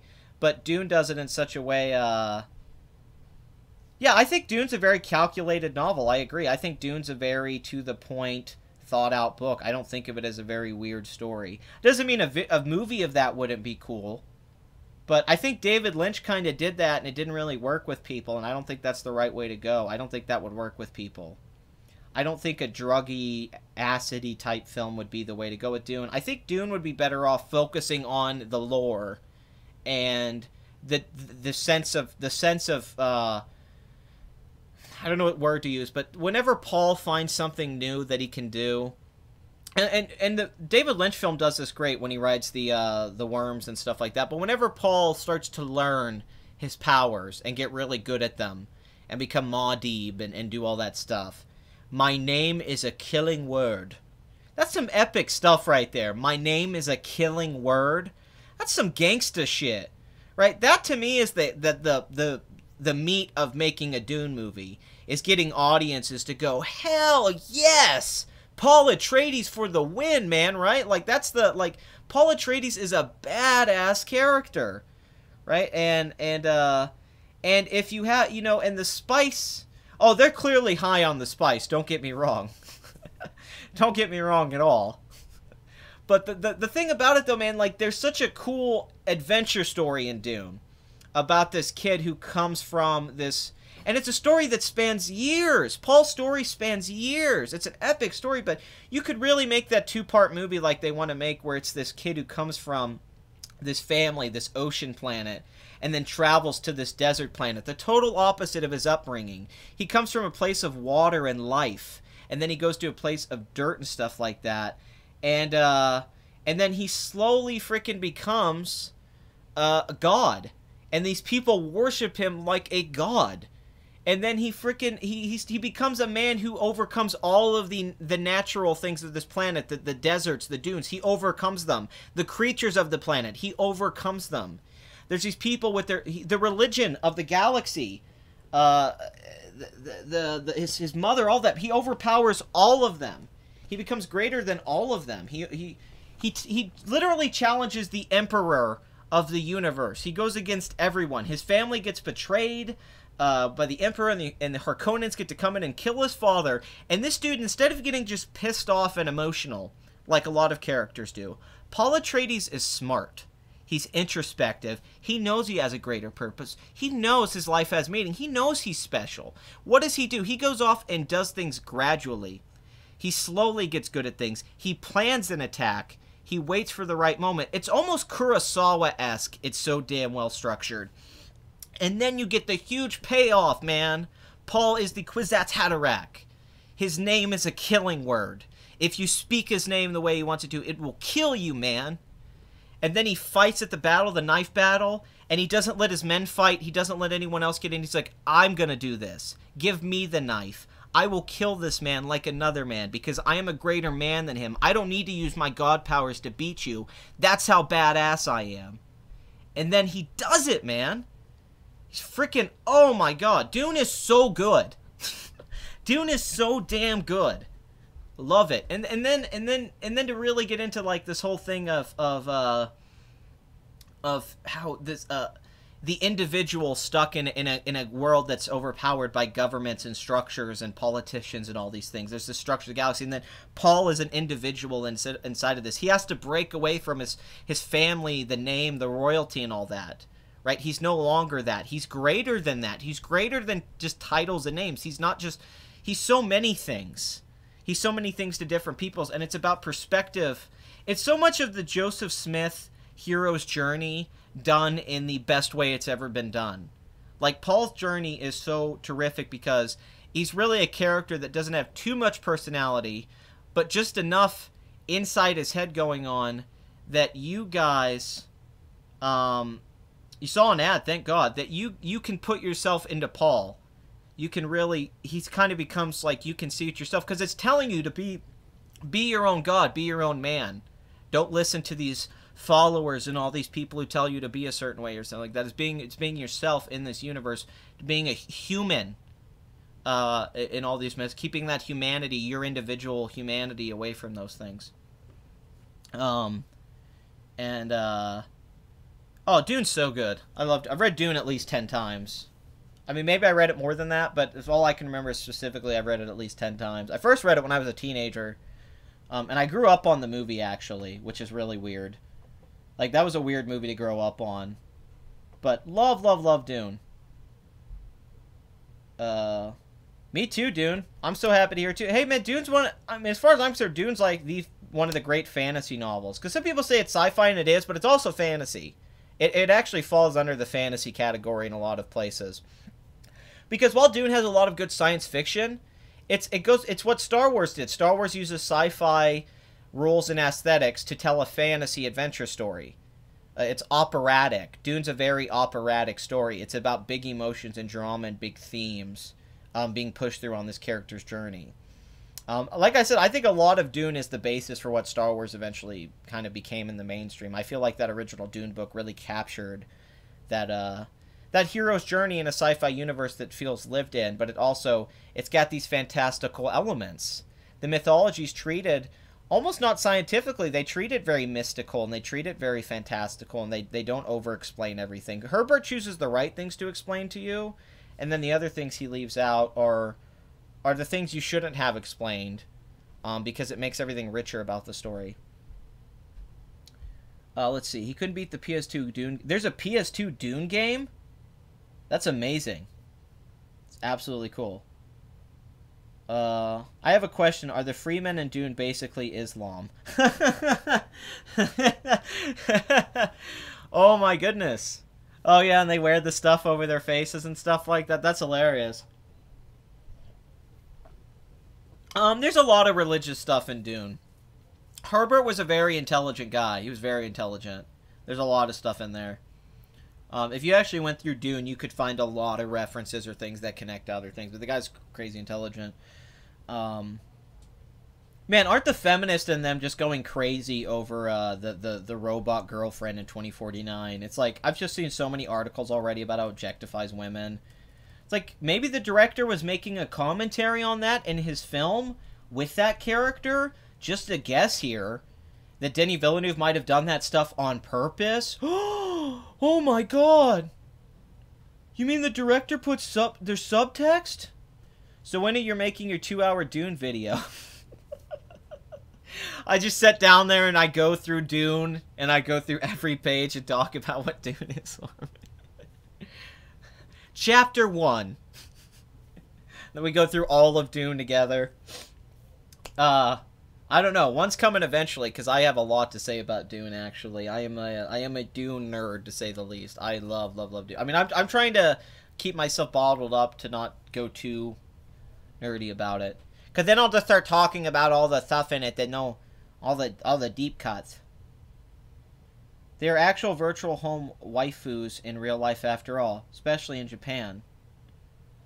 I mean, they are, but they're not like the chicken Blade Runner dude. Are you kidding me? It ain't that advanced. It ain't anywhere near close to that advanced as this chick was in 2049. She's like on a whole other level of technology that we're not quite at yet. I mean, I was like, what? I'm moving to Japan if they're at that level. Holy crap, I'm gonna get like 8 of them. That's terrible. Yeah, I don't really... I don't know, I feel... Something to say about Blade Runner 2049, man. It's just a movie they probably shouldn't have made with that much money. And I mean, if they made it just to make it because everyone loved it and that's why they made it. But, like, Prometheus actually did do pretty well and had a good opening weekend. And it kind of did argue that you could kind of bring the Alien franchise back if you hyped it up with the marketing like that did. But Blade Runner, I don't know, for me, this kind of settles. Because Alien at least was a big franchise that made money. Blade Runner never made money. Blade Runner, I mean, it's not like you go into the store and see Blade Runner t-shirts everywhere, or Blade Runner's referenced all the time or always brought up. It's not. It's just not as brought up as other properties are, and I just don't think it ever caught on like that. No, I went all Tarantino talking about Dune there. I got too excited. To some extent, we have sowed the seeds of an American version of the virtual home waifus, the Amazon Alexa. I mean, I guess you can't have sex with your Alexis without it being uncomfortable, unless you want to attach a pocket pussy to it, which would be interesting. I'm sure Andy Signor owns like 12 of them. He probably has a lot of them. Not really anything here to talk about. Pretty, just, you know, the drops are really what needs to be noticed. Kingsman dropping so bad and not getting close to 100 million is not good domestically. The big drop for American Made's very bad for that movie. The Lego movie's not doing well. Flatliners. I mean, a lot of these movies are not doing good right now. The only movie that's really standing out is It. It's the only one that's really the one that's like, oh, that's making a lot of money. But everything else, it's like none of these films are coming even close to $100 million, except for Kingsman. I mean, we have to go down the list quite a ways to get to another $100 million movie that's made that much money, to Despicable Me 3. That's number 18. Yeah. From It at number 3 down to number 18, none of these films have made $100 million. So that just shows you right there where we're at. Hollywood took a big hit this year, and I think they're going to have to reevaluate. No, I did not like Kingsman 2. I thought Kingsman 2 was very disappointing and a bad sequel to Kingsman. It's not a bad movie entirely, but it's definitely Matthew Vaughn's first film so far, and I would say it's Matthew Vaughn's... it makes me realize why he didn't want to make sequels. How much was the advertising budget? Is that what you're asking me? Because what I read, they said it was 130. They said it was over 100 million. So that's bad. They're saying they spent a lot of money on it. So yeah, promotion and advertising. They said it was 130 million plus $155 million budget. So they have like $285 million. I mean, that's great. Let's say they have like $250 million in it, but God. There were rumors coming out the film cost. They originally were going to shoot it for $200 million, and then they came in under budget. They actually were approved for like a $200 million budget, I think, and then Denny came in under budget. But why the hell were they spending this much money? What were they thinking? This isn't even a reboot of Blade Runner, so it's not like they're trying to sell Blade Runner again. They're making a sequel to Blade Runner. What the hell was the plan here? Now the marketing just seems like a joke in retrospect. It's like, you guys did a terrible job. And I don't think the second trailer was that great. I like the first trailer a lot, where Gosling just walks and he sees the thing on his hand, and then he goes into the building with Harrison Ford in there. That trailer had a lot of mystery. But the next trailers, it just kind of looked like Ghost in the Shell and every other sci-fi film. It's not when you see it, but it looked like that. It looked no different than Ghost in the Shell to me in the trailers. Bad marketing. Like, the marketing would have benefited greater from just showing, like, a trailer that was a sequence. Like a sequence from the movie and playing that. Oh, it's so over-budgeted. I don't know what they were... Ridley Scott didn't even get this kind of money when he made Prometheus. When he made Prometheus, he got like $130 million. And then Covenant, he got like $100 million. And then Blade Runner, they gave more money? Why the heck did they spend this much money? I mean, I don't get it. This is one of the craziest things I've seen in recent times. Like, they just threw money at something they knew wasn't going to make that kind of profit. Did they think this was going to make like $600 million? Is that what they were thinking? Did they think a 3-hour art house sci-fi film was going to be a blockbuster with mainstream audiences? I've seen ads everywhere, man. There's nothing but ads. Every time I've gone to the movies, there's been a trailer, and then on TV, I've seen an ad every day. Oh, man, crazy while we're talking right now. Empire Strikes Back is on in the background on TNT. And, man, just this film. I was watching New Hope earlier, and I noticed that people really underrate New Hope anymore. They don't appreciate how groundbreaking that film is for 1977. But the thing about Empire, man, that really does separate it from other Star Wars films till this day. I'm at the point where Luke goes into the chamber and he's about to see Vader, where Han was frozen in carbonite, and Vader's trying to trick him. Irvin Kershner's choices, man. No director. This film is framed like Bergman. Legitimately, I'm looking at this right now, and it looks like Bergman.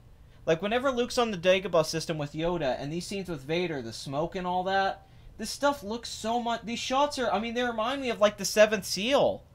Kershner's framing is gorgeous in Empire.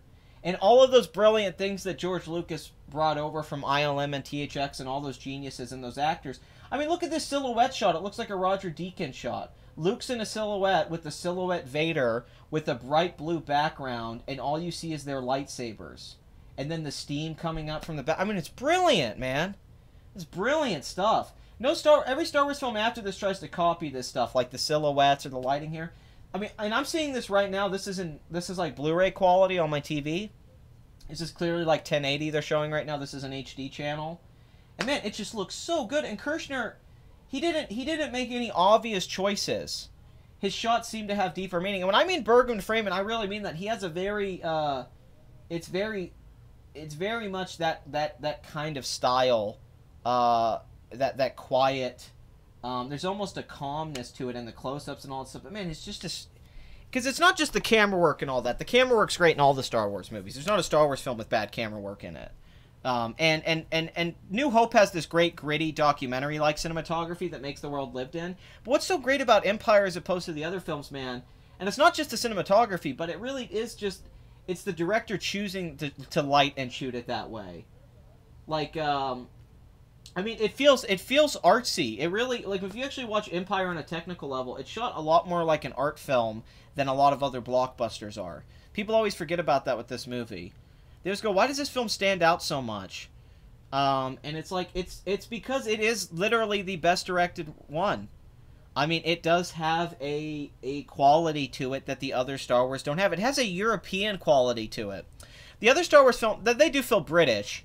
Star Wars in particular feels very British, like a British film. But this film feels like it's, I don't know, it feels more like French or Russian or Swedish or something. It feels different. It feels a little different than a lot of other, you know, and I think it was Kershner's background.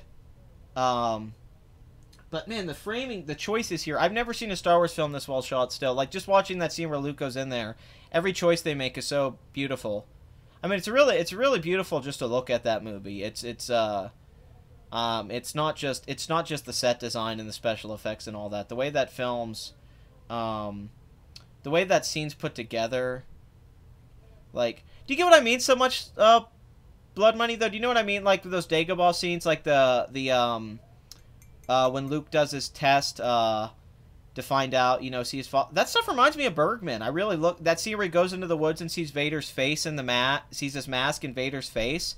That to me is exactly like those 50s, early 60s Bergman films where somebody would see those types of things. I mean, it reminded me of Hour of the Wolf, and stuff like that when you start to see those things. I mean, I'm not saying it's totally Bergman, but it's kind of different for what you would think for Star Wars or a sci-fi film. Kershner's choices they're not like to drive action, they're to drive ideas and character and story and make you think a little bit. Yeah, no, isn't it brilliant? No, when he goes through and then the faces in the Darth Vader. Yeah, it's so much like I mean, it's like Seventh Seal, it really is. And him talking to it, the lighting is very Bergman. It's just got that kind of look to it. And I think it was a great choice for Star Wars to go to aesthetics to build off of New Hope. And then sadly, Return of the Jedi tries to go back to New Hope aesthetics, but a little bit more polished, and I think it lacks grit. And now JJ and all them, they're going for... Although I did like the look of Rogue One quite a bit, but no one's really captured that just sheer elegant simplicity and beauty and painter-like quality. Yes. Oh, okay. That makes a lot of sense then. That's right. That DP, yeah. What was it? What did he work on? He worked on some other stuff, right? Peter Skuchitsky. I forget what he worked on. Can you... God damn it. I know him. It's just one of those people I can't remember his work. But yeah, I remember I always... Because I used to look into the cinematographers, like when I got into Gordon Willis, because he shot The Godfather and Annie Hall and other films I really liked. And then I forgot... Yeah, because I remember when I was always into Empire when I was really young. I thought the cinematography was absolutely gorgeous. And I always wondered, like, man, who chose this? That's right, Cronenberg. That's right. Yes. That's right. I don't know if they have. I haven't seen enough of the movie to know if they're CGI Yoda, but I don't think they ever did that. I think Yoda's always been the puppet, even in the special editions. That's right. Yeah. You know, it's got that kind of... Yeah, and Cronenberg's films even have that kind of almost European quality to them. And I think that, yeah, like you said, that was a great choice for Empire. That was a great way to separate themselves from the aesthetics of New Hope and to do something a little bit different. And it's darker and gets in your head a little bit more. The framing and the lighting of the movie and stuff like that than it typically does in Star Wars. Star Wars is very classical in structure and even in visual execution. Empire isn't actually that way at all. Empire is actually very unconventional, and it's shot not like a blockbuster I think was shot before it or really after it. How much money do you think The Last Jedi is going to make? Probably less than Force Awakens. I totally agree with you. I think it'll make probably $1.5 billion or a little bit more in under Force Awakens. Totally agree. I don't see it at all making Force Awakens money. Domestically, no. Internationally, it might, but domestically, that film's not making $935 million. There's just no way. I think it's going to make like $600 million or more. But look at Avengers 2. Avengers goes 1.5, sequels lower. It's just part of the... Yeah, I don't think the Avatar sequels are all going to make $3 billion. That doesn't mean Last Jedi is not going to be a huge hit, though.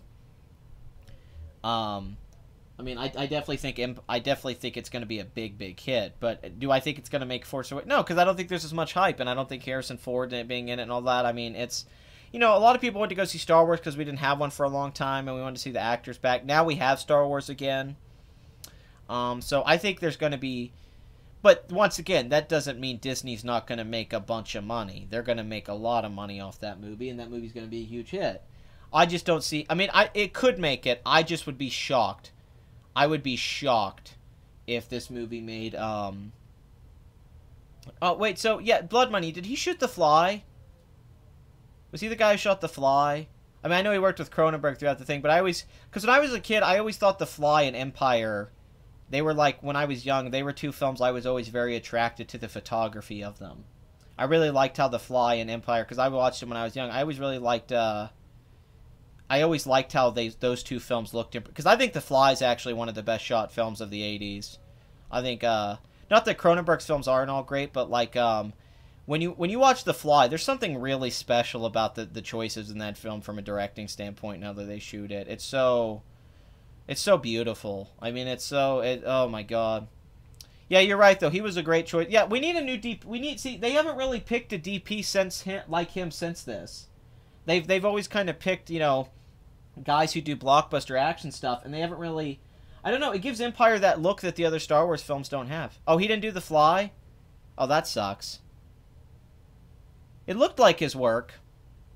But I guess that was just Cronenberg then. I guess that was just Cronenberg's influences, overstating my eyes. Well, who was the DP on The Fly?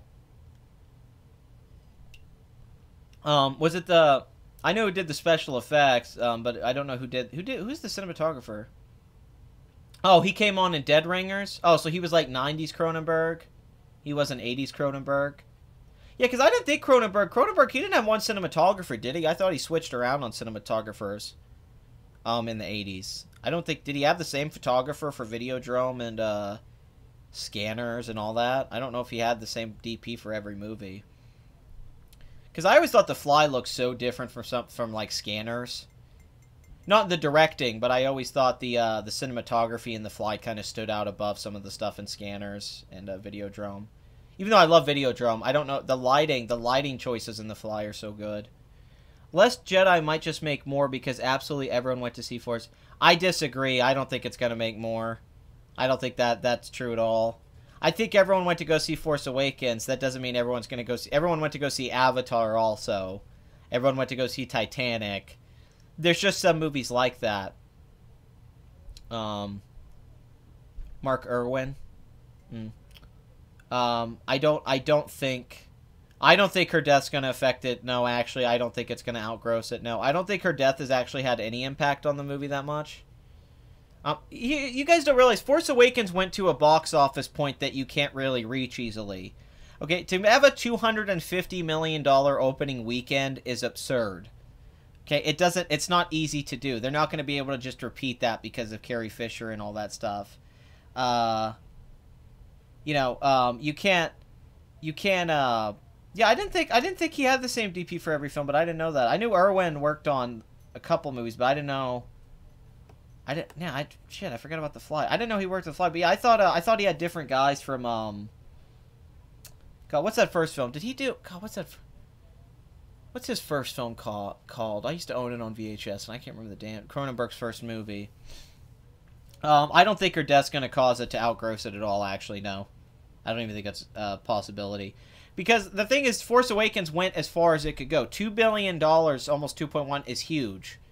Okay, you're not just going to recapture that. I don't think James Cameron's too obsessed with CGI because he's good at it. It doesn't have the hype for Force Awakens right now. Do you guys not remember when Force Awakens was coming out, how hyped it was? Do you guys not remember how big the trailers were and seeing Kylo Ren murk everywhere? We're not seeing a bunch of stuff for Last Jedi like we did Force Awakens. It's not even close, really. Like, it doesn't mean the film won't open like 200 million opening weekend, but it doesn't look like it's definitely not the same hype train that was going on. For Force Awakens had it's like Avengers in the Age of Ultron, same thing. Avengers had way more hype. I mean, you can just feel it in the air that Last Jedi's not as popular. I mean, as big of a thing. You can just feel it. I think it was Rabid. I think Rabid was Shivers. Yeah, Shivers. Yeah. Shivers. Yes. Yeah, I used to own that on VHS. I watched that all the time when I was a kid, because I was somebody who was into Cronenberg, but I didn't know it was Cronenberg. I just like gore movies and movies with a lot of stuff in, like, weird stuff in them, so I watched a lot of his films and I didn't know who he was. Like, I watched Scanners a lot when I was young, and I used to watch Videodrome, and I'd be like, man, these movies are great. And I had no idea it was the same guy making all those movies. It wasn't until years later I was like, oh, wow, I really like David Cronenberg. Like, I didn't know. I was this big fan of his work. His whole body of work, too. What would it have been like if James Cameron or Hideko Anno would directed Star Wars instead of George Lucas? You mean James Cameron in 1977 directing it, or now? No, you're totally right. There's no memes with The Last Jedi. You're absolutely right. There was way more press and everything. Everything was more prominent in I mean, it just was. I mean, I mean, I remember going to the store and seeing Kylo Ren crap everywhere, and seeing every other day was a reaction to the trailers or something going on. It wasn't until recently I felt like Last Jedi's really kind of picked up. All the Star Wars news this year's just been about them losing directors. Like, there hasn't been that much press about they've kept a lot of stuff secret about The Last Jedi. They haven't really, hold on, sorry. Here we go. See what his work was. The DP of him. Wow, never been nominated for an Oscar. Can you believe that Empire didn't get a cinematography nomination? That's insane. How the hell did that not get nominated for Best Cinematography? What world is this? Like, I can't remember one that year. I think Raging Bull won or something like that. But still, what the hell? Oh god, he shot After Earth. Cosmopolis, one of the worst David films. Let's see. He shot Shop Girl. So let's see what he was doing back when Empire came back. When they chose him. Oh, so he'd mostly been working on some... Okay. A Midsummer's Night Dream, 1968. So yeah, before Empire... Oh, he did Rocky Horror. That's right, yes!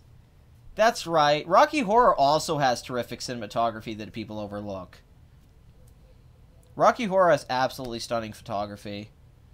I meant Star Wars 3, Revenge of the Sith. Oh, well, I think it would have been a much better film had James Cameron done it, of course. Duh. I think Dead Ringers might be Cronenberg's masterpiece sometimes. I think that. I definitely think it's Jeremy Irons' best performance. But, I don't know, I go back and forth. No, it's just shocking to me this film didn't get a nomination for that. The cinematography's so stunning. I mean, like Blood Money said, it was the choice of him. Like, I don't know if it was George Lucas or Irvin Kershner or who it was who came up with that choice, but to get the guy who did Rocky Horror Picture Show and I mean, no, I mean, I've seen the Pied Piper and a couple of these films. I haven't seen all of them. I've never seen The Christmas Tree, but that does sound very interesting. It's only got 54 votes. But yeah, what I really like about his photography is he does kind of have that lived-in thing that's sort of like Star Wars, but yeah, he goes for more crisp images. He captures really fine, crisp, photographic little images, and he did that with Rocky Horror. I mean, that Tim Curry in that film is iconic because of how he's shot. Yeah, because how Tim Curry looks in that movie. Think about just think about how Tim Curry looks in that movie from the cinematography standpoint. Because that film was a low-budget film. Rocky Horror Picture Show only cost like $1 million, I think, at best. But it's got brilliant cinematography. I mean, if you just look at these things, which is very close to Empire, actually. It's kind of funny now looking back at it, the similarities. But that is just, yes, it's great. I mean, those choices are so right. The red in the background, the pop of color. I mean, this outfit great, the costume design's great, but it really all pops because of the photography. Because Rocky Horror was a very low-budget movie. It had very cheap sets. But the thing about it was that it was so beautifully, it really is. It's a gorgeous film. And he really did a great job with the color, with the red and all that stuff. That everything just kind of popped. And I think it's a big reason Tim Curry and that movie are so iconic. I don't think it's just because it's a very entertaining B-movie that transcends what it is, but it's also because of these moments like this. Like, just that's terrific stuff. Really good stuff. Like, I always every time I watch the film, I watch it about once a year around Halloween, and I watched it a couple years ago at, like, this screening, and I always forget how good it looks. Oh, look at that. That's amazing stuff. Ugh. Yeah, you can't really capture that. There was that uniqueness about Rocky Horror in the way that it was. It almost reminded me, it looked like a really good-looking European porno. It reminded me of some kind of, like, weird, The blocking is fantastic. That's what it is. It's the blocking in Rocky Horror and in Empire. Like, once again, I'm watching Empire right now, and just, you know, how every time... it's just blocking. It's how the actors play off the camera work. Luke falling down that shaft and catching onto the thing at Cloud City.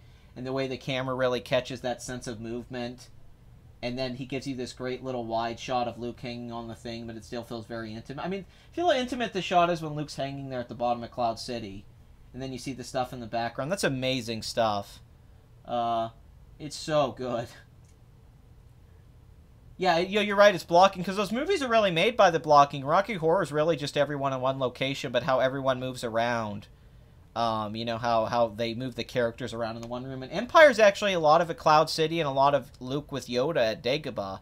There's not a lot of action, but the movement of the characters within the environment they have and the way the camera conveys their movement and where they're going and stuff like that. It's just the best choices to give you what you need to relate dramatically or to see what you really kind of get a real sense of what the characters feel in both of these movies. They really get it. And that way I thought Bergman did too. It's very good. I used to really like Revenge of the Sith as a kid. Yeah, that's how it is with Revenge of the Sith. When you're young, it's good, and then you get older and you realize how bad it is. No, these close-ups they're doing here, this close-up on Leia, where she's like, we have to go back. That close-up is so good. I love his lighting. His movies pop. That's why this movie still looks so modern and still looks so good. I mean, Empire for me hasn't aged like at all. I think Empire looks as good as it ever did. Man, Vader walking into the frame, the camera's pulling back, him coming at it, and then they cut to the other people walking. You just see their silhouettes walking.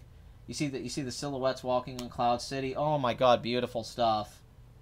And then you cut to the inside of the Falcon, and you show the background, and then the front of the Falcon cockpit looks like a painting. Which it probably was, but then you see the cockpit. He was really good at using space too. he makes these because there's all the environments in both films are really small, but he makes this. It's kind of like how Brian De Palma was so good with space. Empire's a very big movie, but it has a lot of small, intimate locations. They're just walking through white hallways, but he shoots white hallways as beautiful as they've ever been shot. Oh my god, I'm just obsessed with how I'm just looking at this movie right now. My jaw's dropping. It's like, man. Oh god, that shot where Lando comes up out of the thing in the Falcon and he's unlocking the doors to come out. That is so good. That looks like 2001. That's what it's right. Yeah, Bergman's films, they were really cheap. That's what it is. Yeah, but the cinematography is what makes it look so expensive and next level. And that's what it is about Rocky Horror. Even Empire. Empire's not a cheap movie. This film cost $20 million, but so much of the sets and locations would make it feel like a cheap, junky sci-fi film with more money put into it. But because of how it's shot, it feels so much better than that. Like all of the locations and everything just really come off the screen and feel better than they would. No, you're right. Star Wars would look cheap if it wasn't shot well. But yeah, it's because, yeah, it does age better because of this. The photography, I think, is a big reason. I can't believe we're having a whole talk about the cinematography of Empire Strikes Back and Rocky Horror Picture Show. Did not see it going that place. Oh man, he also shot Krull, and Krull does have terrific cinematography, by the way. A lot of people hate on Krull. Krull's a terrific looking movie. And people, I love how Krull looks. When I was a kid, I used to watch Krull over and over again and be like, man, this film looks freaking good. It's honestly one of my favorite looking fantasy films. I love the colors in that movie and everything, how the locations look. Oh, Attack of the Clones is terrible, yeah. Yeah, man, crap. Krull, man, that's amazing, the same guy who shot Empire. Man, they probably thought Krull was going to be such a big movie. They got all this talent involved. Yeah, he came into Dead Ringers and then Naked Lunch, which I love his work on Naked Lunch. Oh, did he do the remake of The Vanishing? Wow, so he shot the remake of The Vanishing. Man, if any of you in the comments haven't seen the original Vanishing, and it's funny because the same director remade his own movie. He made an American version of his movie and made a cheaper version. But the original version of that film, The Vanishing, is one of the creepiest thrillers you'll ever see. It's got one of the most haunting endings I've ever seen in a movie. I love The Vanishing. Especially like the last 10 minutes will stay with you forever. It's one of the best thrillers and films I've really ever seen in the genre. I love The remake's not bad. It's an entertaining movie and has a lot of the same qualities of the first one, but it's just like a cheap Hollywood version where the other one is challenging and really makes you rethink the whole journey of the main character. Crash, love Crash. The 90s Crash, not 2000s Crash. Mars Attacks. He shot Mars Attacks. That's crazy. That's pretty funny to think about. The Vanishing remake is bizarre. I can't think of many. The guy who did Funny Games did that too. It's really weird when a foreign director remakes his own movie and makes an American version of that.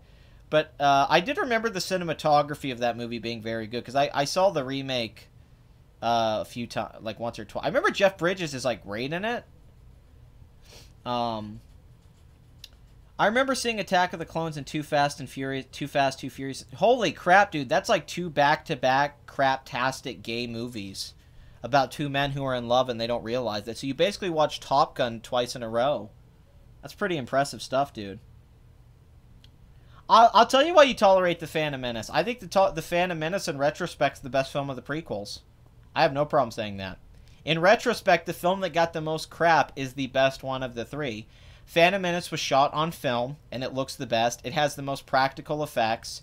It has Darth Maul in it and Liam Neeson. Jake Lloyd is terrible, and a lot of the stuff's terrible, but that stuff's also terrible in Attack of the Clones and Revenge. People forget that the first movie, Phantom Menace, besides the trade crap, actually has a sense of adventure about it and discovery that the other two films don't have. It does feel like George Lucas is telling a classic adventure story. He just wrote a really bad script. But I think his filmmaking is inspired in that movie. There's a terrific shot no one ever talks about with Phantom Menace. They always talk about the lightsaber duel at the end. The best shot in that movie is the shot where when Qui-Gon's fighting Darth Maul on Tatooine, and you see them fighting him in the outside of the cockpit of the ship Obi-Wan's in, and it looks like an effect. It looks like the cover to The Stand. Stephen King's The Stand, when you watch it. And when you see the cover to the stand, and you see it, do you guys know that shot I'm talking about? And you see that shot where you just see for a few seconds, you see Qui-Gon and Darth Maul in the background fighting, and Obi-Wan and them are watching. That's a brilliant visual storytelling moment by George Lucas. And it's... That's what I was saying. He made funny games. He made an American version of it. Oh no, if you take Jar Jar out and Jake Lloyd out, that movie would be a lot better. It really would. If it was just a story about these Jedis who had to take this princess across the universe and protect her and keep her secret, and then she starts to mingle with the people and learn who they are, kind of like Jasmine did in Aladdin, and then it's kind of the story of them finding out that the Sith is coming back to the universe and Darth Maul's the villain. That'd have been a really cool, fun movie. But there's that great shot that looks like The Stand. It always reminded me of the cover to The Stand. And George Lucas makes decisions like that all throughout Phantom Menace that are really clever. It's just I don't think Attack of the Clones or Revenge of the Sith has any of that. I think they're way overproduced. The digital looks like crap. The CGI doesn't look good. Phantom Menace actually still, despite too much CGI, I think it was an homage to the cover of The Stand. I thought that's what it was. I thought it was Lucas kind of referencing The Stand. It's two guys fighting in the desert, swinging the same way. And one guy's in a black cloak and one guy looks like a Jedi. I always took it as Lucas was winking to The Stand with that. It's one of the coolest moments ever in a Star Wars movie. That whole the whole fight there is cool. Darth Maul just shows up on a bike, jumps off, and starts fighting him. Like, if Darth Maul's he's the only exciting thing about the prequel trilogy, because he's unexpected. You don't know where he's going to go. You don't know anything about him. Every time he shows up, the movie gets way more interesting. Like, Ray Park just kills it. And it subverts our expectations of what a Sith or a Jedi is supposed to do. We don't expect them to have the double lightsaber and do flips and stuff. That was all very clever stuff. People underrate a lot of aspects of Phantom Menace. I would love to go back and review Phantom Menace and talk about the good qualities of the movie, because people just seem to act like it's bad all around, and they don't acknowledge that George Lucas, that was the last movie he made where you saw any ounce of craftsmanship from him. We're like, oh, okay, well, George Lucas, he can still make a movie. He's just not very good at writing a movie and directing actors, but he can still make a movie. And then I thought Attack of the Clones took all the air out of the room. Yeah, if that's a problem, Phantom Menace doesn't have a main character. It tries to be an ensemble film like New Hope was, and it doesn't work. Totally agree with you. Man, I wish they would have kept it. I wish they would have kept him on after Empire to do Return of the Jedi. Like, seriously. Like, his work is so good here. It's such a shame Return of the Jedi doesn't look this good. Could you imagine if he'd have shot Endor and the Ewok stuff? Oh my god. It would have looked amazing. Like, oh god. I mean, it works really well for Empire, but man, it's missing that. I definitely think, yeah, that movie would be more interesting if Anakin didn't win the pod race. That's an interesting thing to bring up. Like, if Anakin actually would have lost, and then Qui-Gon would have taken him anyway and stuff like that, that would have been a more interesting plot point than he wins. And he's a great pilot. It would have been more, it would have felt more, like if he would have lost, and been sad and cried, and then Qui-Gon would have got him out of there anyway. I don't know, it would be more interesting. You're probably right about that. Phantom Menace has a lot of high stakes, but it doesn't have a lot of pathos, unfortunately, and that's its biggest issue. Like, you should feel so devastated when Qui-Gon dies, but you don't. You don't feel the weight like you should, and that's the biggest issue with it. I think it'll be a better movie, too. I have no doubt in my mind Rian Johnson's going to make a better movie than J.J. Abrams. There's no question about that. Don't get me confused. Not in a million years would I think Rian Johnson's going to make a worse film than Abrams. I think it'll be a far better movie in many ways. I think it'll be a better shot movie. I think it'll have better dialogue. I think the acting will be much better. Also, Ryan's just a better writer-director combo than Abrams is. Abrams more of a producer-director combo. He's not the best writer. Rian Johnson started as a writer-director. I hope there's a pod race. The prequels basically made Anakin seem like a whiny, stupid emo kid rather than a heroic Jedi. I know, they never make him likable, and they never show his friendship with Obi-Wan. The prequel should basically be adventures of Obi-Wan and Anakin going around the universe and having fun, and then we feel so bad when it happens. Instead, Anakin's a little jerk and you hate him, and you totally see him turning to the dark side. It's done horribly. At least with Phantom Menace, to George Lucas's credit, Jake Lloyd is terrible. When you watch that video where all the kids came in and they were really good, and then he cast Jake Lloyd who couldn't even remember his lines and was awful. And they had one kid that comes in and gives a great... There's one kid, if you watch the clip of the kid delivering the lines from the movie, he does a good job of delivering those terrible lines. Like, are you an angel? He actually plays it really well.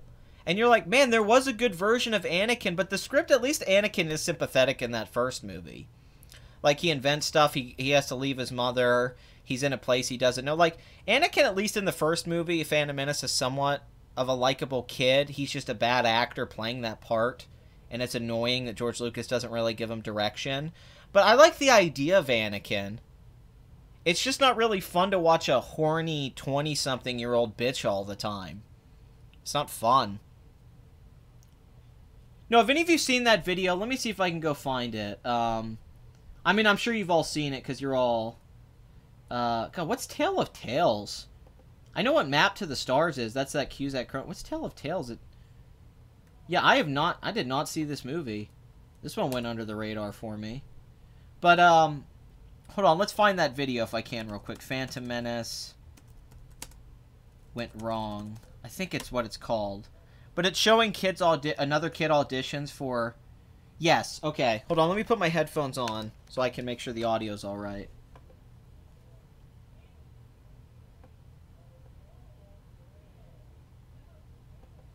Not surreal. Not surreal. Not surreal. Real. This is gonna be tricky. So I thought we'd be better. She'd be a lot happier if she knew. First time you've ever said anything to each other. Okay, now watch how these kids play the part, and then we'll see how Jake Lloyd does. Speed.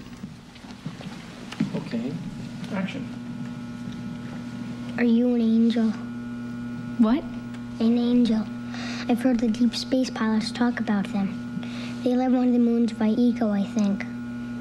They're the most beautiful creatures in the universe. Are you an angel? What? An angel. This kid's terrific. I don't know how this kid didn't get the part. This kid right here, wait till you hear this. This kid nails it. He shows you that a good actor can overcome bad dialogue. I've heard the deep space pilots talk about them.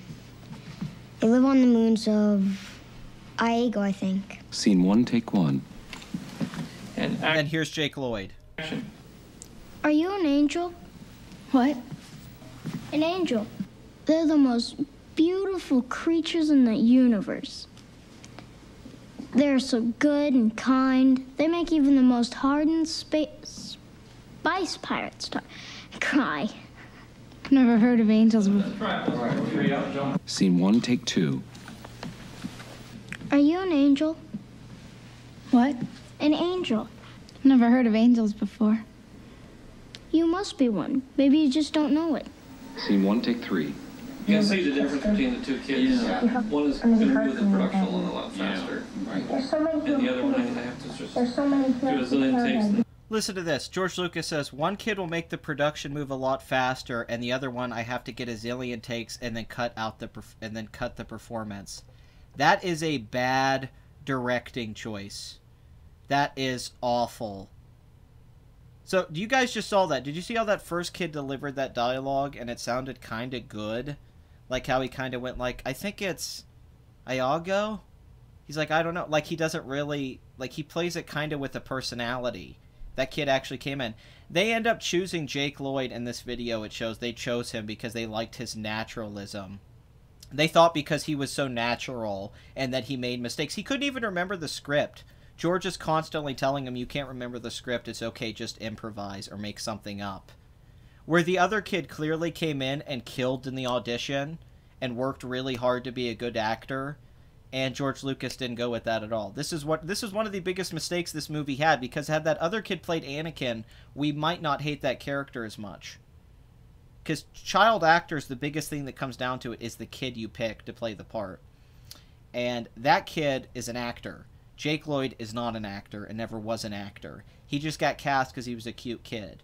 If you go watch Jingle All the Way, Jake Lloyd's awful in that movie too. Jake Lloyd should have never been cast in the first place. But everyone here clearly is fighting this. There's points where they're like, they even say in this video, well, the other kid was better, but we should cast Jake. I mean, like, when you go back to that first kid, well, not the first kid, the second kid, this kid's so good. You an angel? What? An angel. I've heard the deep space pilots talk about them. They live on the moons of Iago, I think. Scene 1, take 1. No, and he looks more like Luke Skywalker. And he looks more like a kid who should play this part. He fits the universe. Jake Lloyd's kind of... I really just don't like how Jake Lloyd looks at all. It kind of disturbs me now. But yeah, this early Jar Jar video. Look toward camera. Okay. More abrupt. Yes, that's them filming a puppet Jar Jar. Yeah, that's good. It's so funny. He's getting kind of quick at this. And Yes, he's he been is. practicing. Wow.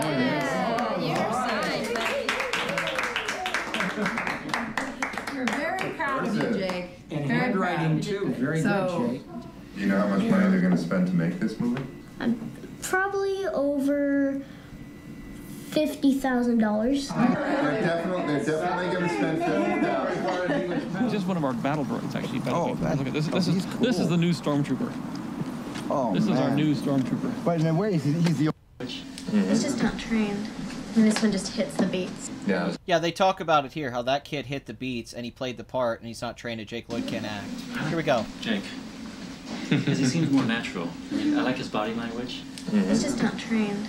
And this one just hits the beats. Yeah, I was going to say some people audition real well. Okay, I'm looking around, and charge. Right there's one of the worst moments for the decision making. That when that Asian guy and the other people go, I like Jake. He just seems really natural. He seems better. It's like, and then the other woman, the girl, she's so right when she's like, yeah, but he's not trained. And the other people are trained and they gave good auditions. It's like, horrible casting choice. I mean, I don't know how you do that. That is, you cast a kid who couldn't act and he became one of the most hated characters in cinema history. Because you cast a kid who couldn't act. You've had that kid be shamed his whole life because you cast him in that role that you knew he wasn't right for. And now Jake Lloyd's had to live with the shadow of that his entire life. And it put a dent in Star Wars because the original film, Harrison Ford, Carrie Fisher, and Mark Hamill were so well cast. Even though Mark Hamill's performance isn't great in the first movie, he has charisma. That other kid came in and hit the lines. And it ticks me off because I feel so bad for that one young actor who clearly is an actor. And he had a chance here to really make a character. And then George Lucas and these morons he was working with on this film wanted naturalism. You don't get naturalism with kid actors like that. Kids are kids. They're going to make mistakes. You can't direct a movie that way. That's why nobody likes to work with kids or animals, because you can't control them. The other kid clearly came in and did his lines really professionally, like the Stranger Things kids do, or the kids on It. That's good child acting. It's so ridiculous when people get, oh, Jake Lloyd's so cute. He's stumbling over his lines. Let's give him the part. He's such a cute kid. You don't cast the role off your freaking cute feelings, you idiot. It's a movie. Oh, God. Oh, that's amazing. Michael Jackson playing it. Shema! Shema! Squeeze me! Mr. Jar Jar Binks. Mr. Jar Jar Binks. I don't go what you guys are saying. Michael Jackson as Jar Jar sounds amazing. Did you see him as the Scarecrow in The Wiz? He did. He did ruin his childhood, and it was all because of a bad casting choice. No, it just shows you how movies are so different, too, because at the end of this video, they're all sitting around, Plinkett talks about this, and they all just seem like they're mad at each other that they even made the movie. And you just see these bad choices here. You have a kid come in and he kills it. Any smart person would go, yeah, we're going to cast this kid. There's no world where Jake Lloyd should have been cast, except in the insanity of George Lucas. That only happens with ego and a lack of perspective to know what's the right choice anymore. That you want to take a risk because you think you can pull it off. Like, Lucas even says that one film's going to make the production go smoother. This needed to be a smooth frickin' production. Okay, you didn't need to hold up scenes so you can get the kid to say a line right. And Jake Lloyd stumbles over all of his lines in every scene in Phantom Menace. Ugh. Terrible. He does seem like an idiot in that the whole video. It's one of the most embarrassing videos I've ever seen of George Lucas. He just talks like a moron the entire time. He's like, oh, I like the kid because he's natural. I want Jar Jar in it more. The kids are going to love Jar Jar. I think that's what it is too. And you shouldn't cast based off cuteness. That's so stupid. It only works with the right kind of movie, like casting Jonathan Lipnicki and Jerry Maguire because he was so cute. That worked. But when you have a kid who has a lot of dialogue in the movie, like Anakin did, you need to cast somebody who can actually deliver dialogue. Oh my god. Oh, George, what were you thinking? Ha! Shamahan! Hee hee! Qui-Gon! Hey, I'm Qui-Gon Jinn. I'm in your service now. How's it going? Excuse me. They're gonna hurt me down there in the Gungan thing. I want to go with you, Qui-Gon. Thank you. Oh, hey, Annie. Annie, are you okay? Annie, are you okay? Annie, are you... Oh my god, why didn't he play Jar Jar? There's so much material. That would have been amazing. Annie, you so okay? Hee hee. Are you okay, Annie? Yeah, they had yeah, he could have just said, Annie, are you okay? And that would have been it. That's why Michael wanted to play Jar Jar. Now we know. Thank you for tuning into Box Office Addict. If you've watched this, you're probably an addict yourself. And I am your pusher man. And I'm going to probably go up and have some dinner with some friends and some family that came over today. And I appreciate everyone who was tuned in for me. We went 2 hours and 40-something minutes. Hopefully this will get hits like the episode a couple episodes back. And I'm really upset about Blade Runner. But it was fun talking about cinematography and all that. I'm sorry I made a lot of mistakes here, but it's a live stream. I just couldn't... I can't always remember things off the top of my head. It's always tough to remember every single thing. But it was really fun. And yeah, now I have to watch the terrible added CG special edition stuff on Return of the Jedi. It's great. Bye, Patsy. Oh, you jerk, you. How dare you? You know, before we go, let me give you guys one little thing. I've been to, let's get Andy on Wipeout. Some of you have seen this, but let's just give you guys a little bit of fun. If you don't know Andy Signor, I'm upset I didn't use this clip in my video from yesterday. All new shows, all... Holy crap, that's loud. Sneak peek at ABC's Wipeout Couples Edition. There's Andy. No, that's Andy and Miranda Signor. It says here they've been married 3 long years. Oh, but Miranda quick off the balls, which makes Andy very sad because now he knows it's going to be his turn. You know, they were actually... Look at this poor schlub. Oh my god. He can't even walk. He's so wore out from an obstacle course. Jesus, this guy's... Oh, my dude. Dating for 5 years before they got hitched. Yeah. That's so tragic now in retrospect. They take everything slowly. Here he goes. Oh, Andy's not very good at taking things slowly.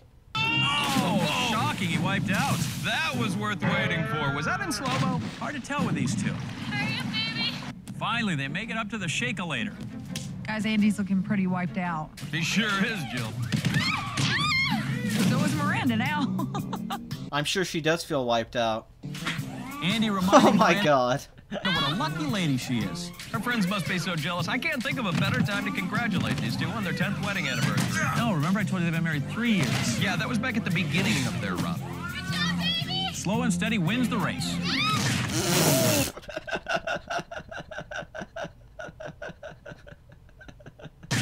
Oh, yeah, unless that race is being timed.